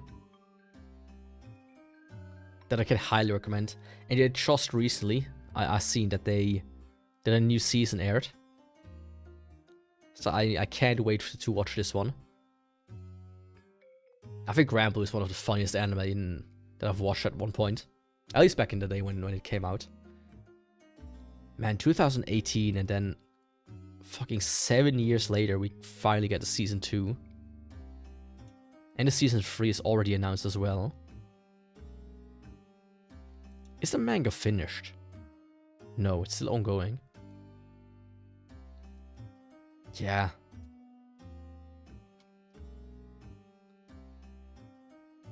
Me kind of like... How much more do I have to go? Let me just quickly weed out some trash. If I find any. Ah, come on, let's just do it quick instead. Grave of the Fireflies. It's a sad movie. It's about, you know, World War in Japan and how children are suffering by Studio Ghibli. If you want watch a sad movie, watch Grave of the Fireflies. If you don't want to watch a sad movie, don't watch Grave of the Fireflies. It's an impressive work, as in how bad war is, but it's not exactly what I would recommend because of that, because of how heavy it is to a good degree. Grenadier. It's kind of like if you want to make a fan service version of Trigun, almost. It's kind of stupid. It's funny how stupid it is. She has a gun, and the way she reloads is she like pops her tits up and bullets come out of her cleavage, and she like snaps them into the gun itself. It's kind of retarded, but it's actually it's a bit hilarious as well. So for that I can it's a fun action anime in a way, but it is really stupid. Grimgar. Grimgar is probably one of the better isekais, because it's like a very down-to-earth, realistic ones, where they don't get like superpowers, they don't get like magic or what, like hardcore magic or whatnot. They just kind of like get sent to this world and kind of just have to live with it. And you have like this part which I remember where they are like trying to kill a goblin. They struggle so much to do it. They're like 4 guys or 5 guys trying to fucking fight like even just one goblin. And then he like stabs him with the dagger, and they like cries, and he's like, "Oh no, I'm like killing another being." And sadly, it never got more than 1 season. I still hope there might be 1 season. It's still ongoing though, so yeah. Grimgar's honorable mention at the very least. I just remembered always seeing this girl. And if I remember correctly, the opening is pretty cool. But yeah, I don't really have anything to say about this other than that. Gugure Kokori-san. I remember back in the day when I watched it, I thought this was funny. The opening is pretty fun. It's about this girl, and she like summons Kokori-san, which is like this fox spirit. Then you go with like, the coin, and when you say the name 3 times, he haunts you. And she's like Kokori-san himself is like an old man fox spirit. And he's kind of concerned about the girl that summoned him, and she's like a loner. It's a fun anime. I probably want to rewatch it, at least in an episode or so, just to see it again. And it's finished as a manga, so I might even check this out. Oh, Guilty Crown, Guilty Crown. fantastic opening, fantastic opening number 2, fantastic opening number 3. All in all, fantastic music, but my god.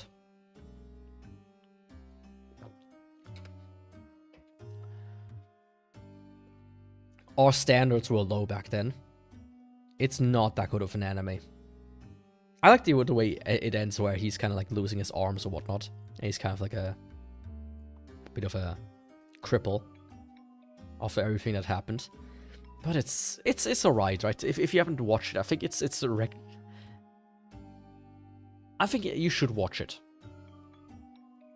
If you never even attempted to watch it, do so. Listen to the music. My Dearest is fucking amazing. Supercell, of course. Alright. But it's not a good anime. Not necessarily. Gundam Build Fighters. It's alright. You have like this character that everybody fucking loves. The mom. Guess why? Gunslinger Stratus. It's an adaptation of a video game.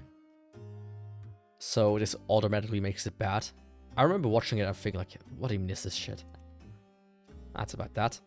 Gurren Lagann. Peak. I rewatched Gurren Lagann a while ago. And I was like, you know, I watched Gurren Lagann as one of my first animes, actually. So for the longest time, I was like, do I think it's good because I watched it so early? Or is it actually good? And then I rewatched it and I was like, yeah, no, it's actually good. It still holds up surprisingly well. Fucking Row Fight the Power is such an amazing track. Sarairo Days, fucking amazing. I think Gargura made a cover of this. Yeah. Watch it. Watch it. Gurren Lagann still holds up tremendously well. And it's a fantastic anime. And if there's somebody out there who calls themselves anime fan, and they say they never watched Gurren Lagann, I have my doubts if they really are anime fans. I mean, like, you don't have to like it, right? But it's such a well-known, well-established one. If you haven't watched it, something is wrong. Sure, let's be honest, right? Gushing over Magical Girls. Yeah. Those who've seen it will know what it's about. Those who haven't. It gets pretty interesting in the manga. I hope the sequel. Oh yeah. Sequel is pretty good. Oh, this is gonna be good. She goes like really Hawkwire in the manga. And I want to see that. I'm awaiting it. I mean, you don't need to be into mecha. It's just more about the absurdism in that one. I mean, hell, at the end of it, they just kind of like fight in person against the being of all beings. Haganai, I don't have many friends. So true, King. This anime was like just around when I got into anime. This like was one of these you saw a lot because you saw this girl a lot. Blonde, big tits, the fucking blue butterfly hair clip thing. I don't remember anything about it. I know it's like a light novel, so yeah, it has a season 2. Whatever. You're gonna be the one to judge me on being an anime fan. I'm gonna judge everybody on being an anime fan. Trust me. Haiban and Renmei. They're like these people, they like get born in eggs. And then they are like angels. And they have like a very painful time when their wings grow. And it's just kind of like this... It's almost like this world after death kind of feeling. It's very surreal and very like melancholic. I have to rewatch it to truly say how I feel about it. It's been on my list for a while now to rewatch it. I have the DVD over there as well. It's great though. Yeah, if you haven't watched Haiban and Renmei, check it out. it's another one of these where I feel like you don't necessarily need to watch it in full or like it, but at least give it a try. I feel like it you know. Yeah. Hakume and Mikochi. It's this anime about these little people. And I don't mean, you know, as in dwarfs. I mean as in really little. They're like the size of maybe like a baseball or something. And they live in a world. It's just kind of like, you know, they're like as big as mice. And it's just kind of like live in this world and have some fun. It's cute.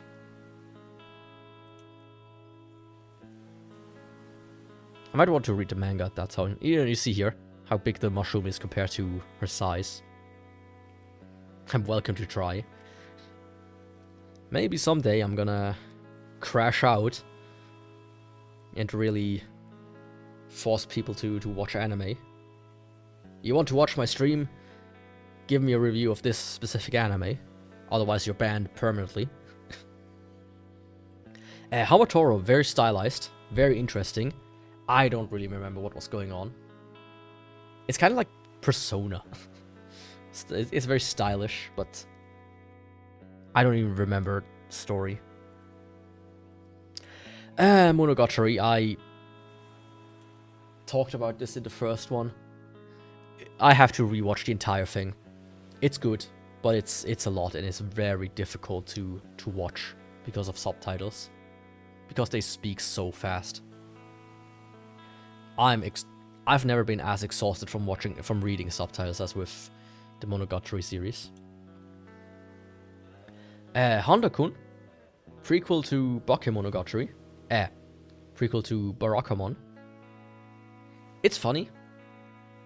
He's an introvert. He's like very shy around people, but everybody actually likes him. So it's kind of like a weird dynamic. It's an interesting one, and the ending has like this very cool quirk where after every episode he makes like new friends, and in the first ending he's like alone walking, and by the end he's like walking with like 10-20 people. It's pretty fun. It's a cool little detail. Yeah.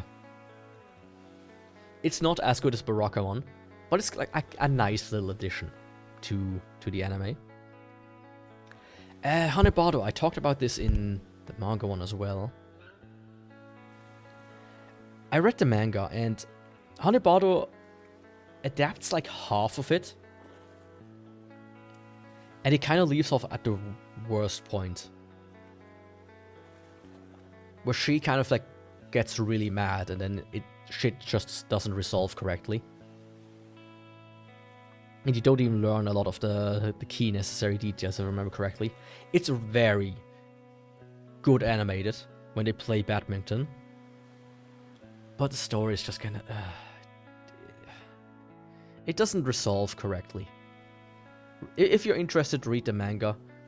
Or like, watch the anime and then finish it in the manga. But don't just watch the anime. Happy Sugar Life. I don't want to say too much about it because it has like a very interesting twist. And some shit, it's a bit dark at times. And it's an interesting one. Happy Sugar Life. It's an honorable mention, I would say. Yeah. Oh. That's like the OVA here. Haven't you heard I'm Sakamoto? Is pretty fucking funny if you've never seen it. It's basically about this guy, and he's perfect. He's perfect about everything. And some people like try to trip it up, and I can't even talk too much about it. It's so funny. It's really, really funny and really good.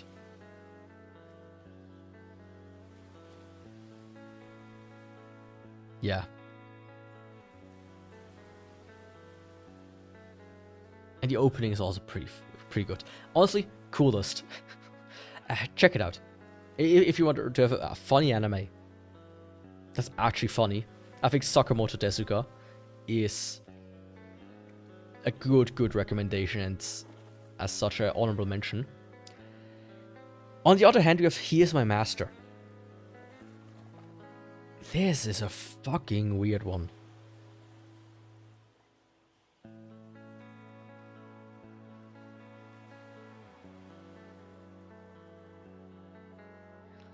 They've run away and are in need of employment. And they found out like this 14-year-old millionaire, he's been a bit of a dickhead. And he like employs them as maid. This of course has like etchy to it.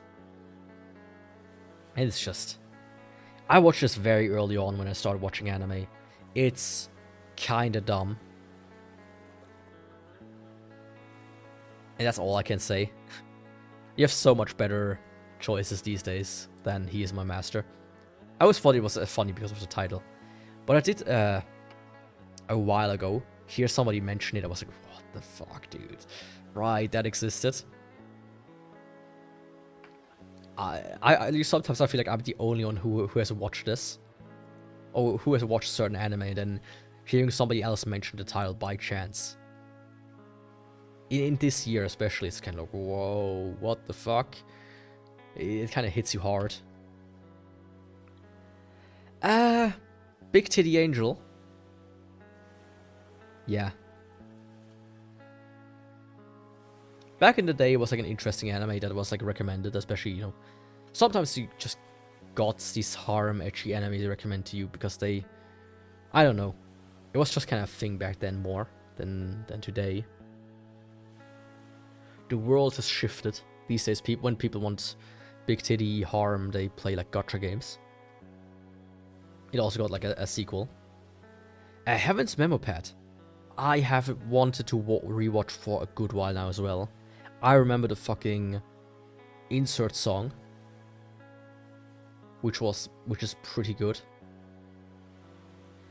Yeah, it's about like it's almost like a detective agency or something, if I remember correctly.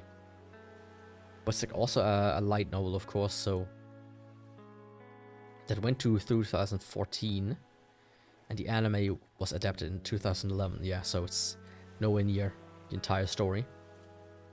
But yeah, I want to rewatch this one. Heavenly Delusions is pretty interesting. It like runs in parallel. On one hand, you have like these two guys who are like in the overworld.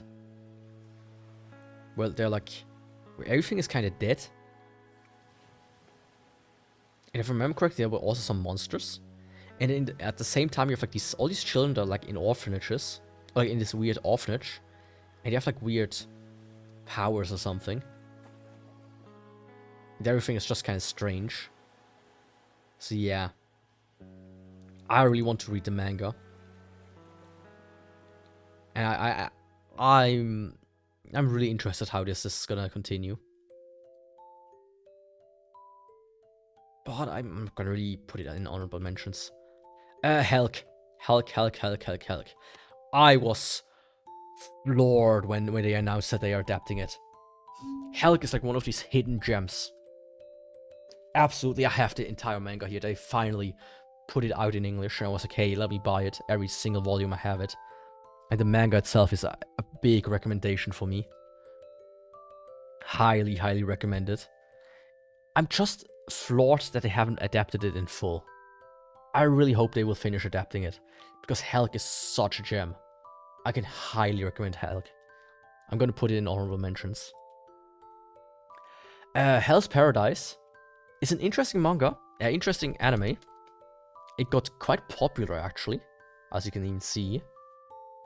And I can understand why, but having read the manga, it's...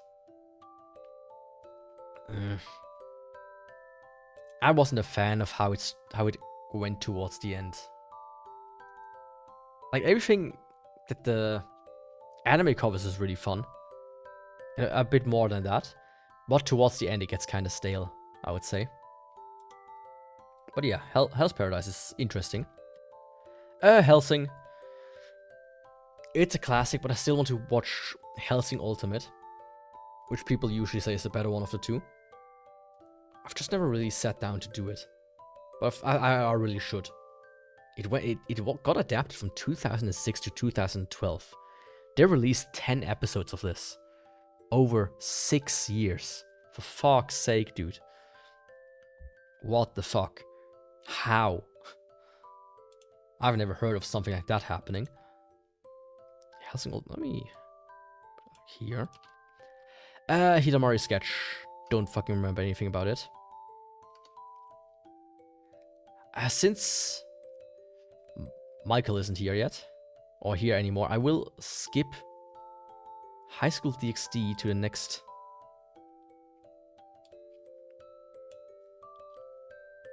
let's not put it at the bottom. To the next time. Yeah, I just never really sat down and did it for some reason. I should. A lot of people have always recommended it. But it's like certain anime I just have it on my list for fucking forever. And I never really sat down and watched them. No idea why. Yeah, I saw him like dip out a while ago on the view chart. Okay. High School of the Dead. I mean, it's a classic. The fucking scene where he shoots through her boobs with a sniper. And I don't mean he hits the boobs, but the boobs like jiggle up and down, the bullet like passes through. Is certified hood classic. The mangaka died, so we will never get a satisfying conclusion. But in 2019, they remade the opening, High School of the Dead. And I was like, wait a second, what does this mean? Does this mean it's getting continued? Is there something going on? And no, it was just them remaking it as a kind of like nostalgia or whatever. It's good. I like the opening. I really like this. I will listen to it every so often. Even to this day, but... yeah, discontinued because he died. Which is, you know, it's sad. When shit like that happens. But of course, it's very much about... It's interesting how zombies never really arrived in anime. To the degree it arrived in the West, right? So this was one of the few zombie animes. And it, of course, was the most, like, degenerate one of them all. But this, like, man, it has such potential. It had such potential to become really good, if you ask me. Even with all of the ecchi harem bullshittery. That's these days I probably wouldn't enjoy as much. You know, when I was like a 14-year-old, hell yeah, tits. Now, you know. Yeah. Yeah. Higurashi. How far am I still? It's not that far. Higurashi When They Cry is pretty fantastic. I really like Higurashi. I like the gory deaths. I think I find them hilarious. I like the story. Then Kai also just continues the story of Higurashi. So I really liked it. And I still think some people should watch. Like it's still an anime you should watch. Then came out after a long time, they finally like remade it. Like Go, Sotsu, and the third one. Or whatever. And those just weren't as good. They were still not, I still enjoyed them, but they weren't as good. Felt a little bit like a cash grab. So the original one, fantastic. Certified classic at this point. The new one is kinda... it's a mixed bag. Himigoto, this is a dude. Yeah.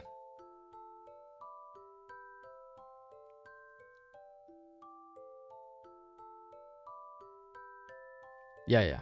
It's, you know, it's whatever. Himoto Umaru-shan It's just the certified gremlin. That's all I remember about it. It's the fucking gremlin meme to a point, to a T.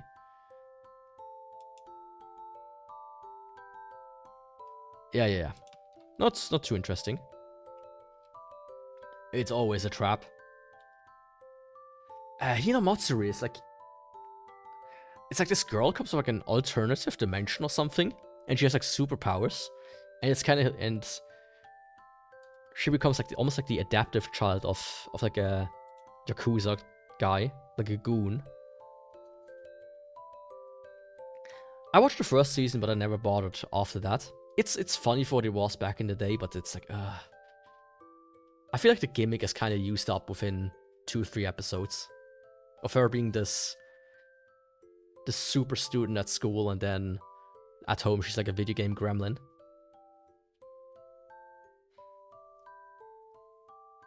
Yeah, Hinamatsuri, very fun. I really want to read the manga. It has the funniest scene in... By the way, it has one of the funniest scenes in anime that I can remember. You have like this one girl fighting against like monks or whatever. Then one of the monks like grabs his breast pocket, pulls out his... And you think, okay, he's gonna like take a knife or something out of it. Then he pulls his smartphone out. This is in episode 1, by the way. You can just... It's at the beginning. He pulls it out and it goes... And she hits his hand. Because he wants to call for backup. That is... Watashi smartphone desu or something like that. Oh, it's such a good one. I can absolutely recommend it.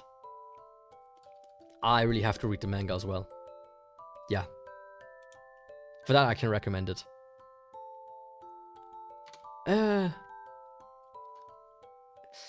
Honorable mention? Probably not. Hinamaru Sumo is like... It's a sports anime about sumo wrestling. And it's pretty hype at times. But it's like almost like they try too far to be kind of contrary, not contrarian, but kind of like this guy forms like a sumo team. He's tiny. Then you have like one guy is just, you know, the guy who seems like the most like he's gonna be a sumo wrestler is a fatso. But then you have like a dude that's just a scrawny little kid, and a dude that's like a nerd. It's kind of... But it was fun. And the manga is finished as well since 2019. Which makes me kind of wonder why they never adapted it after this, like finished it.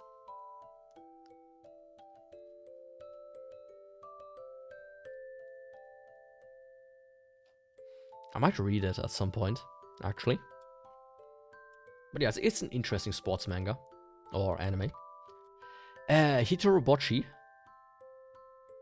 is a funny one. It's basically social anxiety. The anime. It's like a character, she's alone. And she's shy and whatever. And she like finds friends and whatnot. It's cute. It's a cute one. Holy Night, I watched this for some reason, and I hated it. I hated it so much. It's 2 episodes. It doesn't make any sense. It's stupid. Don't watch it. Horimiya, I remember that. People really liked it. I also enjoyed it, but I didn't get why it was so hyped up back then. It's very interesting how they get into a relationship very early on, and that's kind of how it goes. I have the manga on my list to read. I wonder how it ends since it is finished.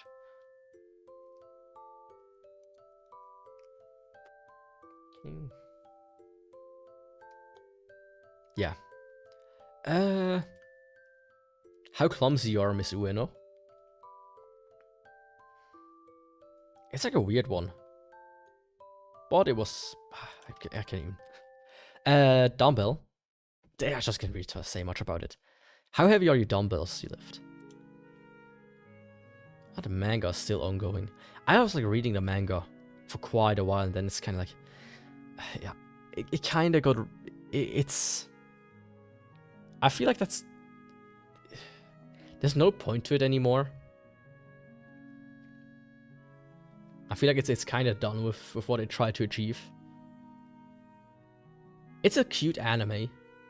It has funny connotations, but it's just kind of, it overstayed its welcome, I would say.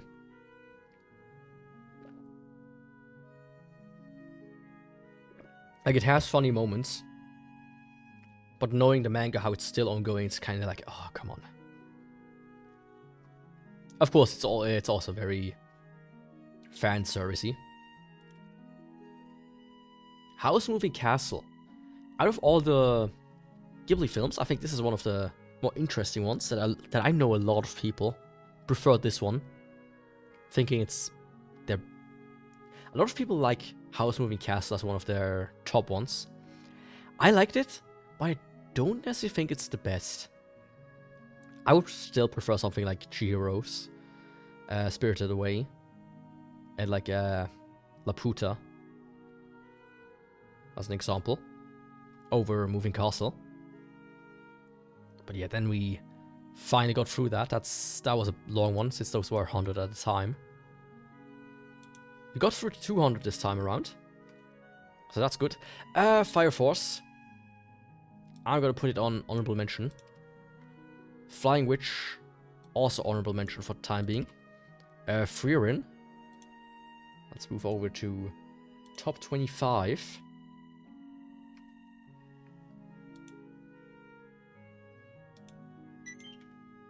I should do it.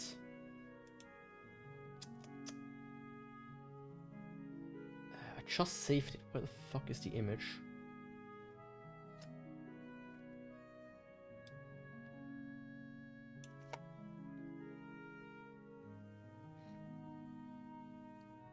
I can see if how it's a weird one from you means bad, but I don't really want to say it's bad. Which one did I say it about again?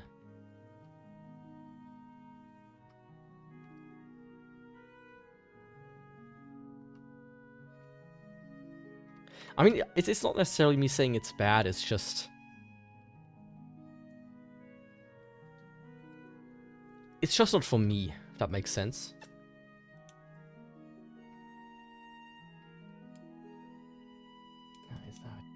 It's doing that again. Let's do it like this. Okay, perfect now. That's how it's supposed to work. Where the fuck? I just downloaded the fucking image. Where is it? Am I blind?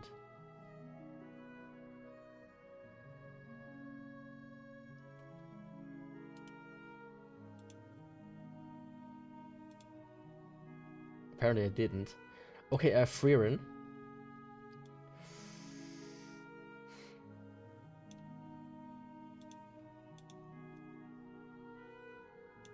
I mean, like... Let's not move to chat right now.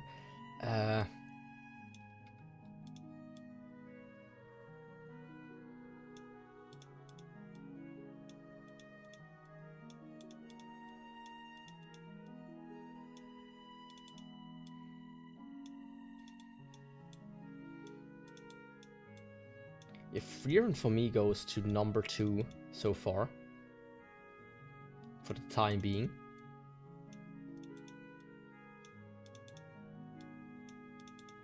But the thing is, I will very... Oops, come on. I will probably restructure this once I have all the anime. So it could be that some I'm gonna move way higher and some I move way more down, depending on how I feel. But yeah, Frieren. From the New World. I don't know how to feel about it. I'm gonna put it, for time being,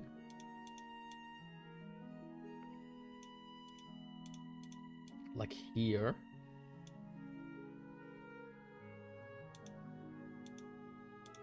Space. I mean, I just quickly created the numbers.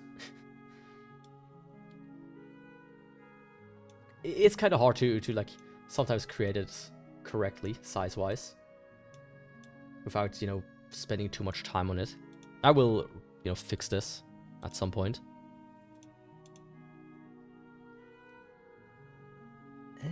Fruits basket.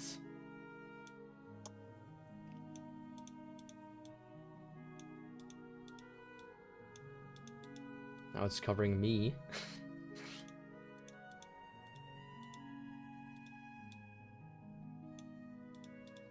Just give me a minute.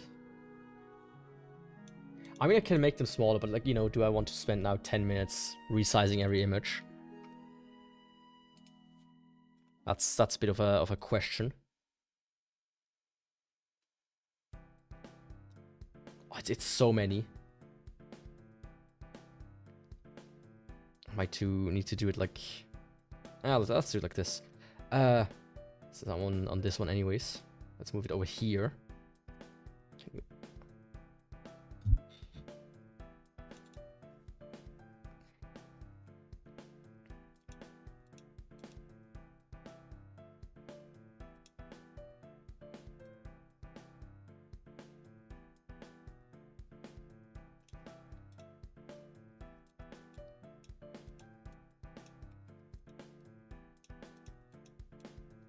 That still kind of works this way.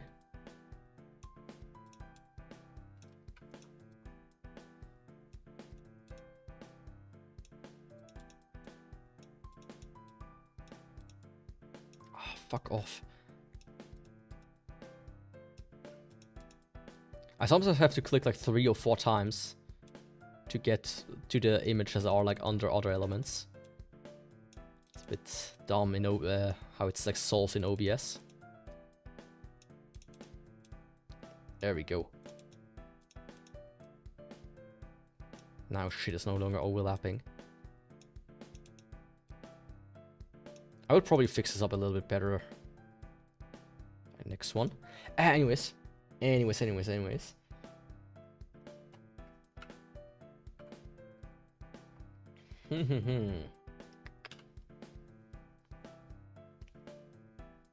Full Metal Alchemist Brotherhood.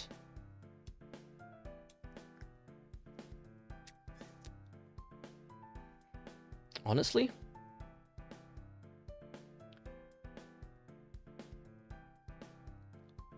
Gonna quickly just kind of like do it kind of hopscotch and then move it around. Gankutsuo. Yeah. Susanna Gargantia. Gonna put it into HM. Garo, nothing. Gotchman, nothing. Girls Last Tour.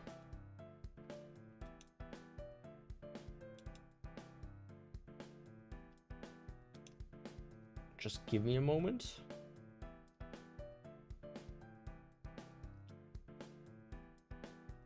Didn't I just save one? Oh, God, it's super.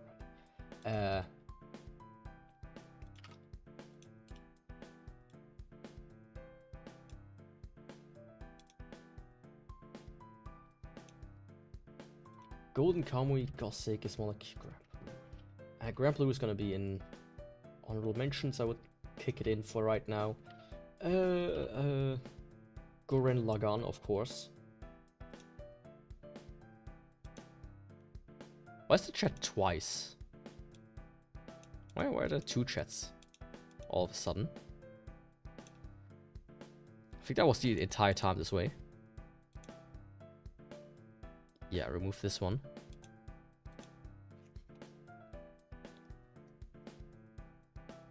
I didn't realize that. Oops.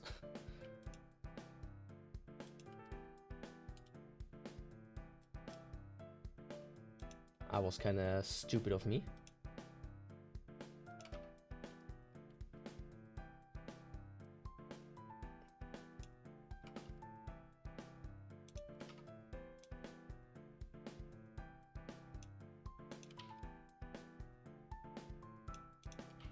So, okay.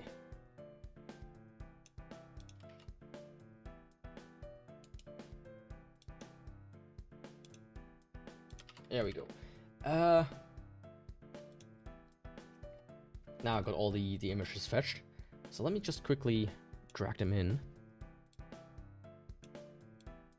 kind of move them around the way I feel they fit in. Gurren Lagann. These days, for the time being, I would put it also here. So 2 down. Which means this one goes. Hibernia Renmei, I would put...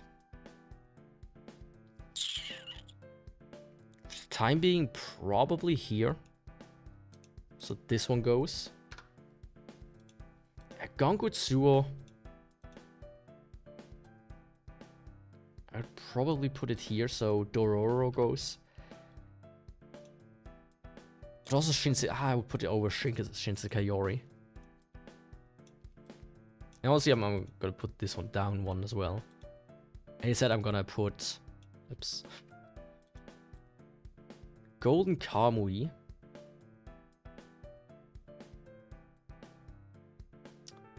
Above this one. Trust me, this will make sense in a second. Girls Last Tour.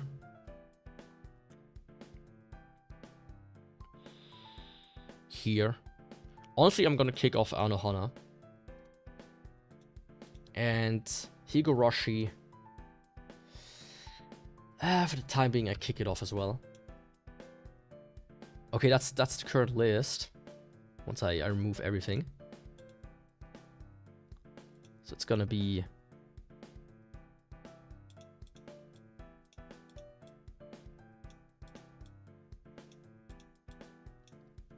God damn it.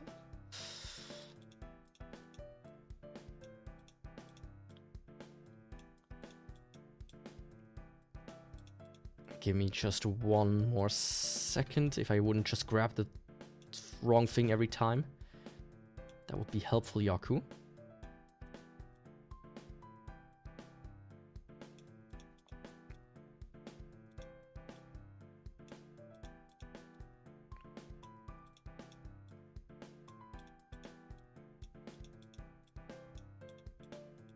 Ah, fuck, I missed it by 1. Of course I did. So this one gets kicked off. Can I just actually... Can I just select multiple ones?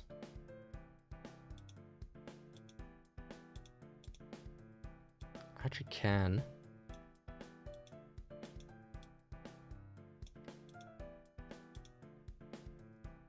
Ah, there we go.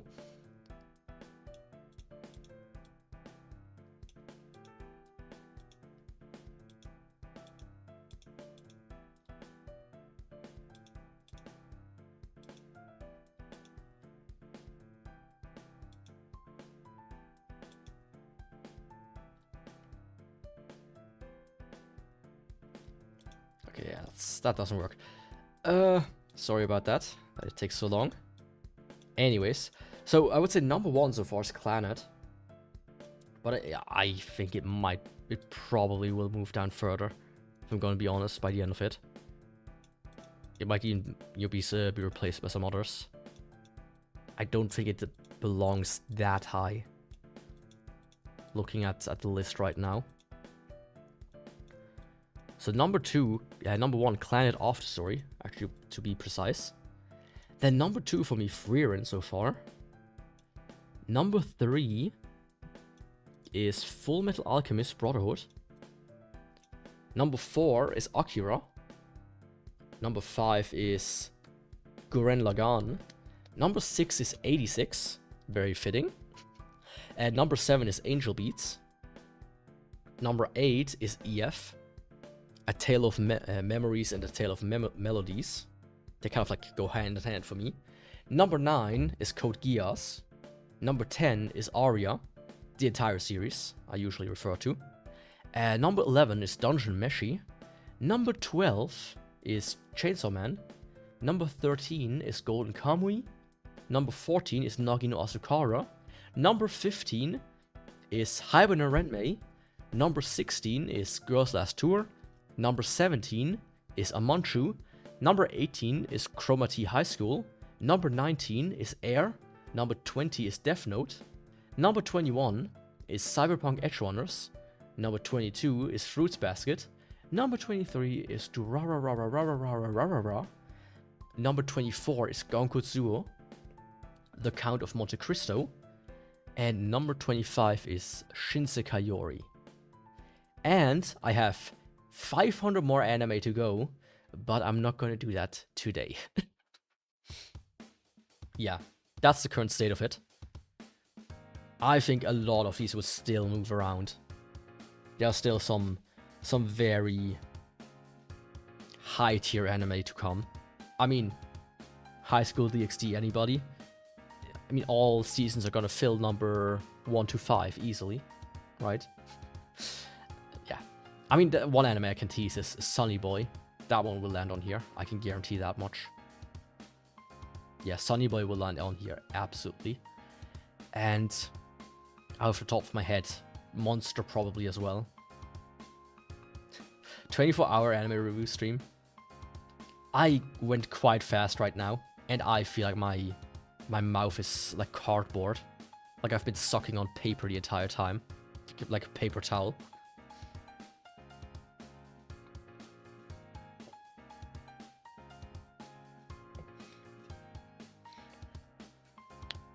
Man, I can't wait to do this for my games. Right?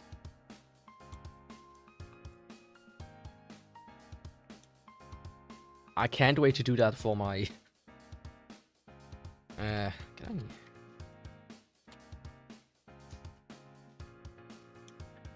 Since that one is almost at 1400.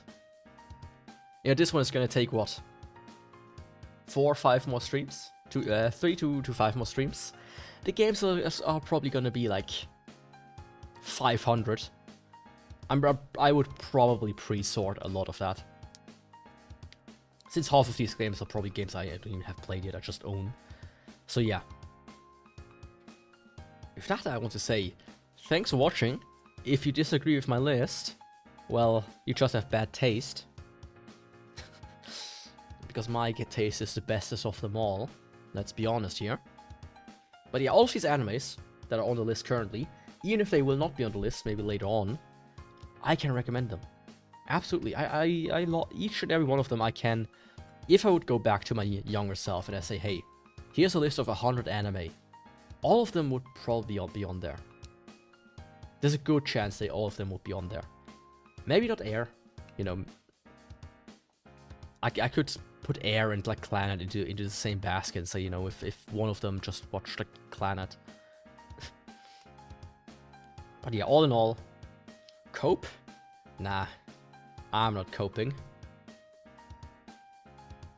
I have superior taste to the vast amount of humanity out there. And by the end of it, it will be proven in the court of law.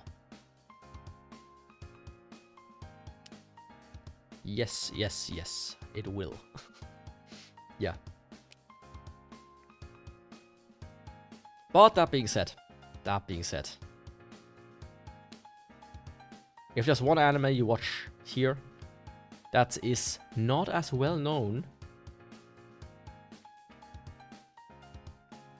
it's probably gonna be, at least these days not as well known, it's probably gonna be Gankotsuo or Shinsekai Yori. Highly recommended.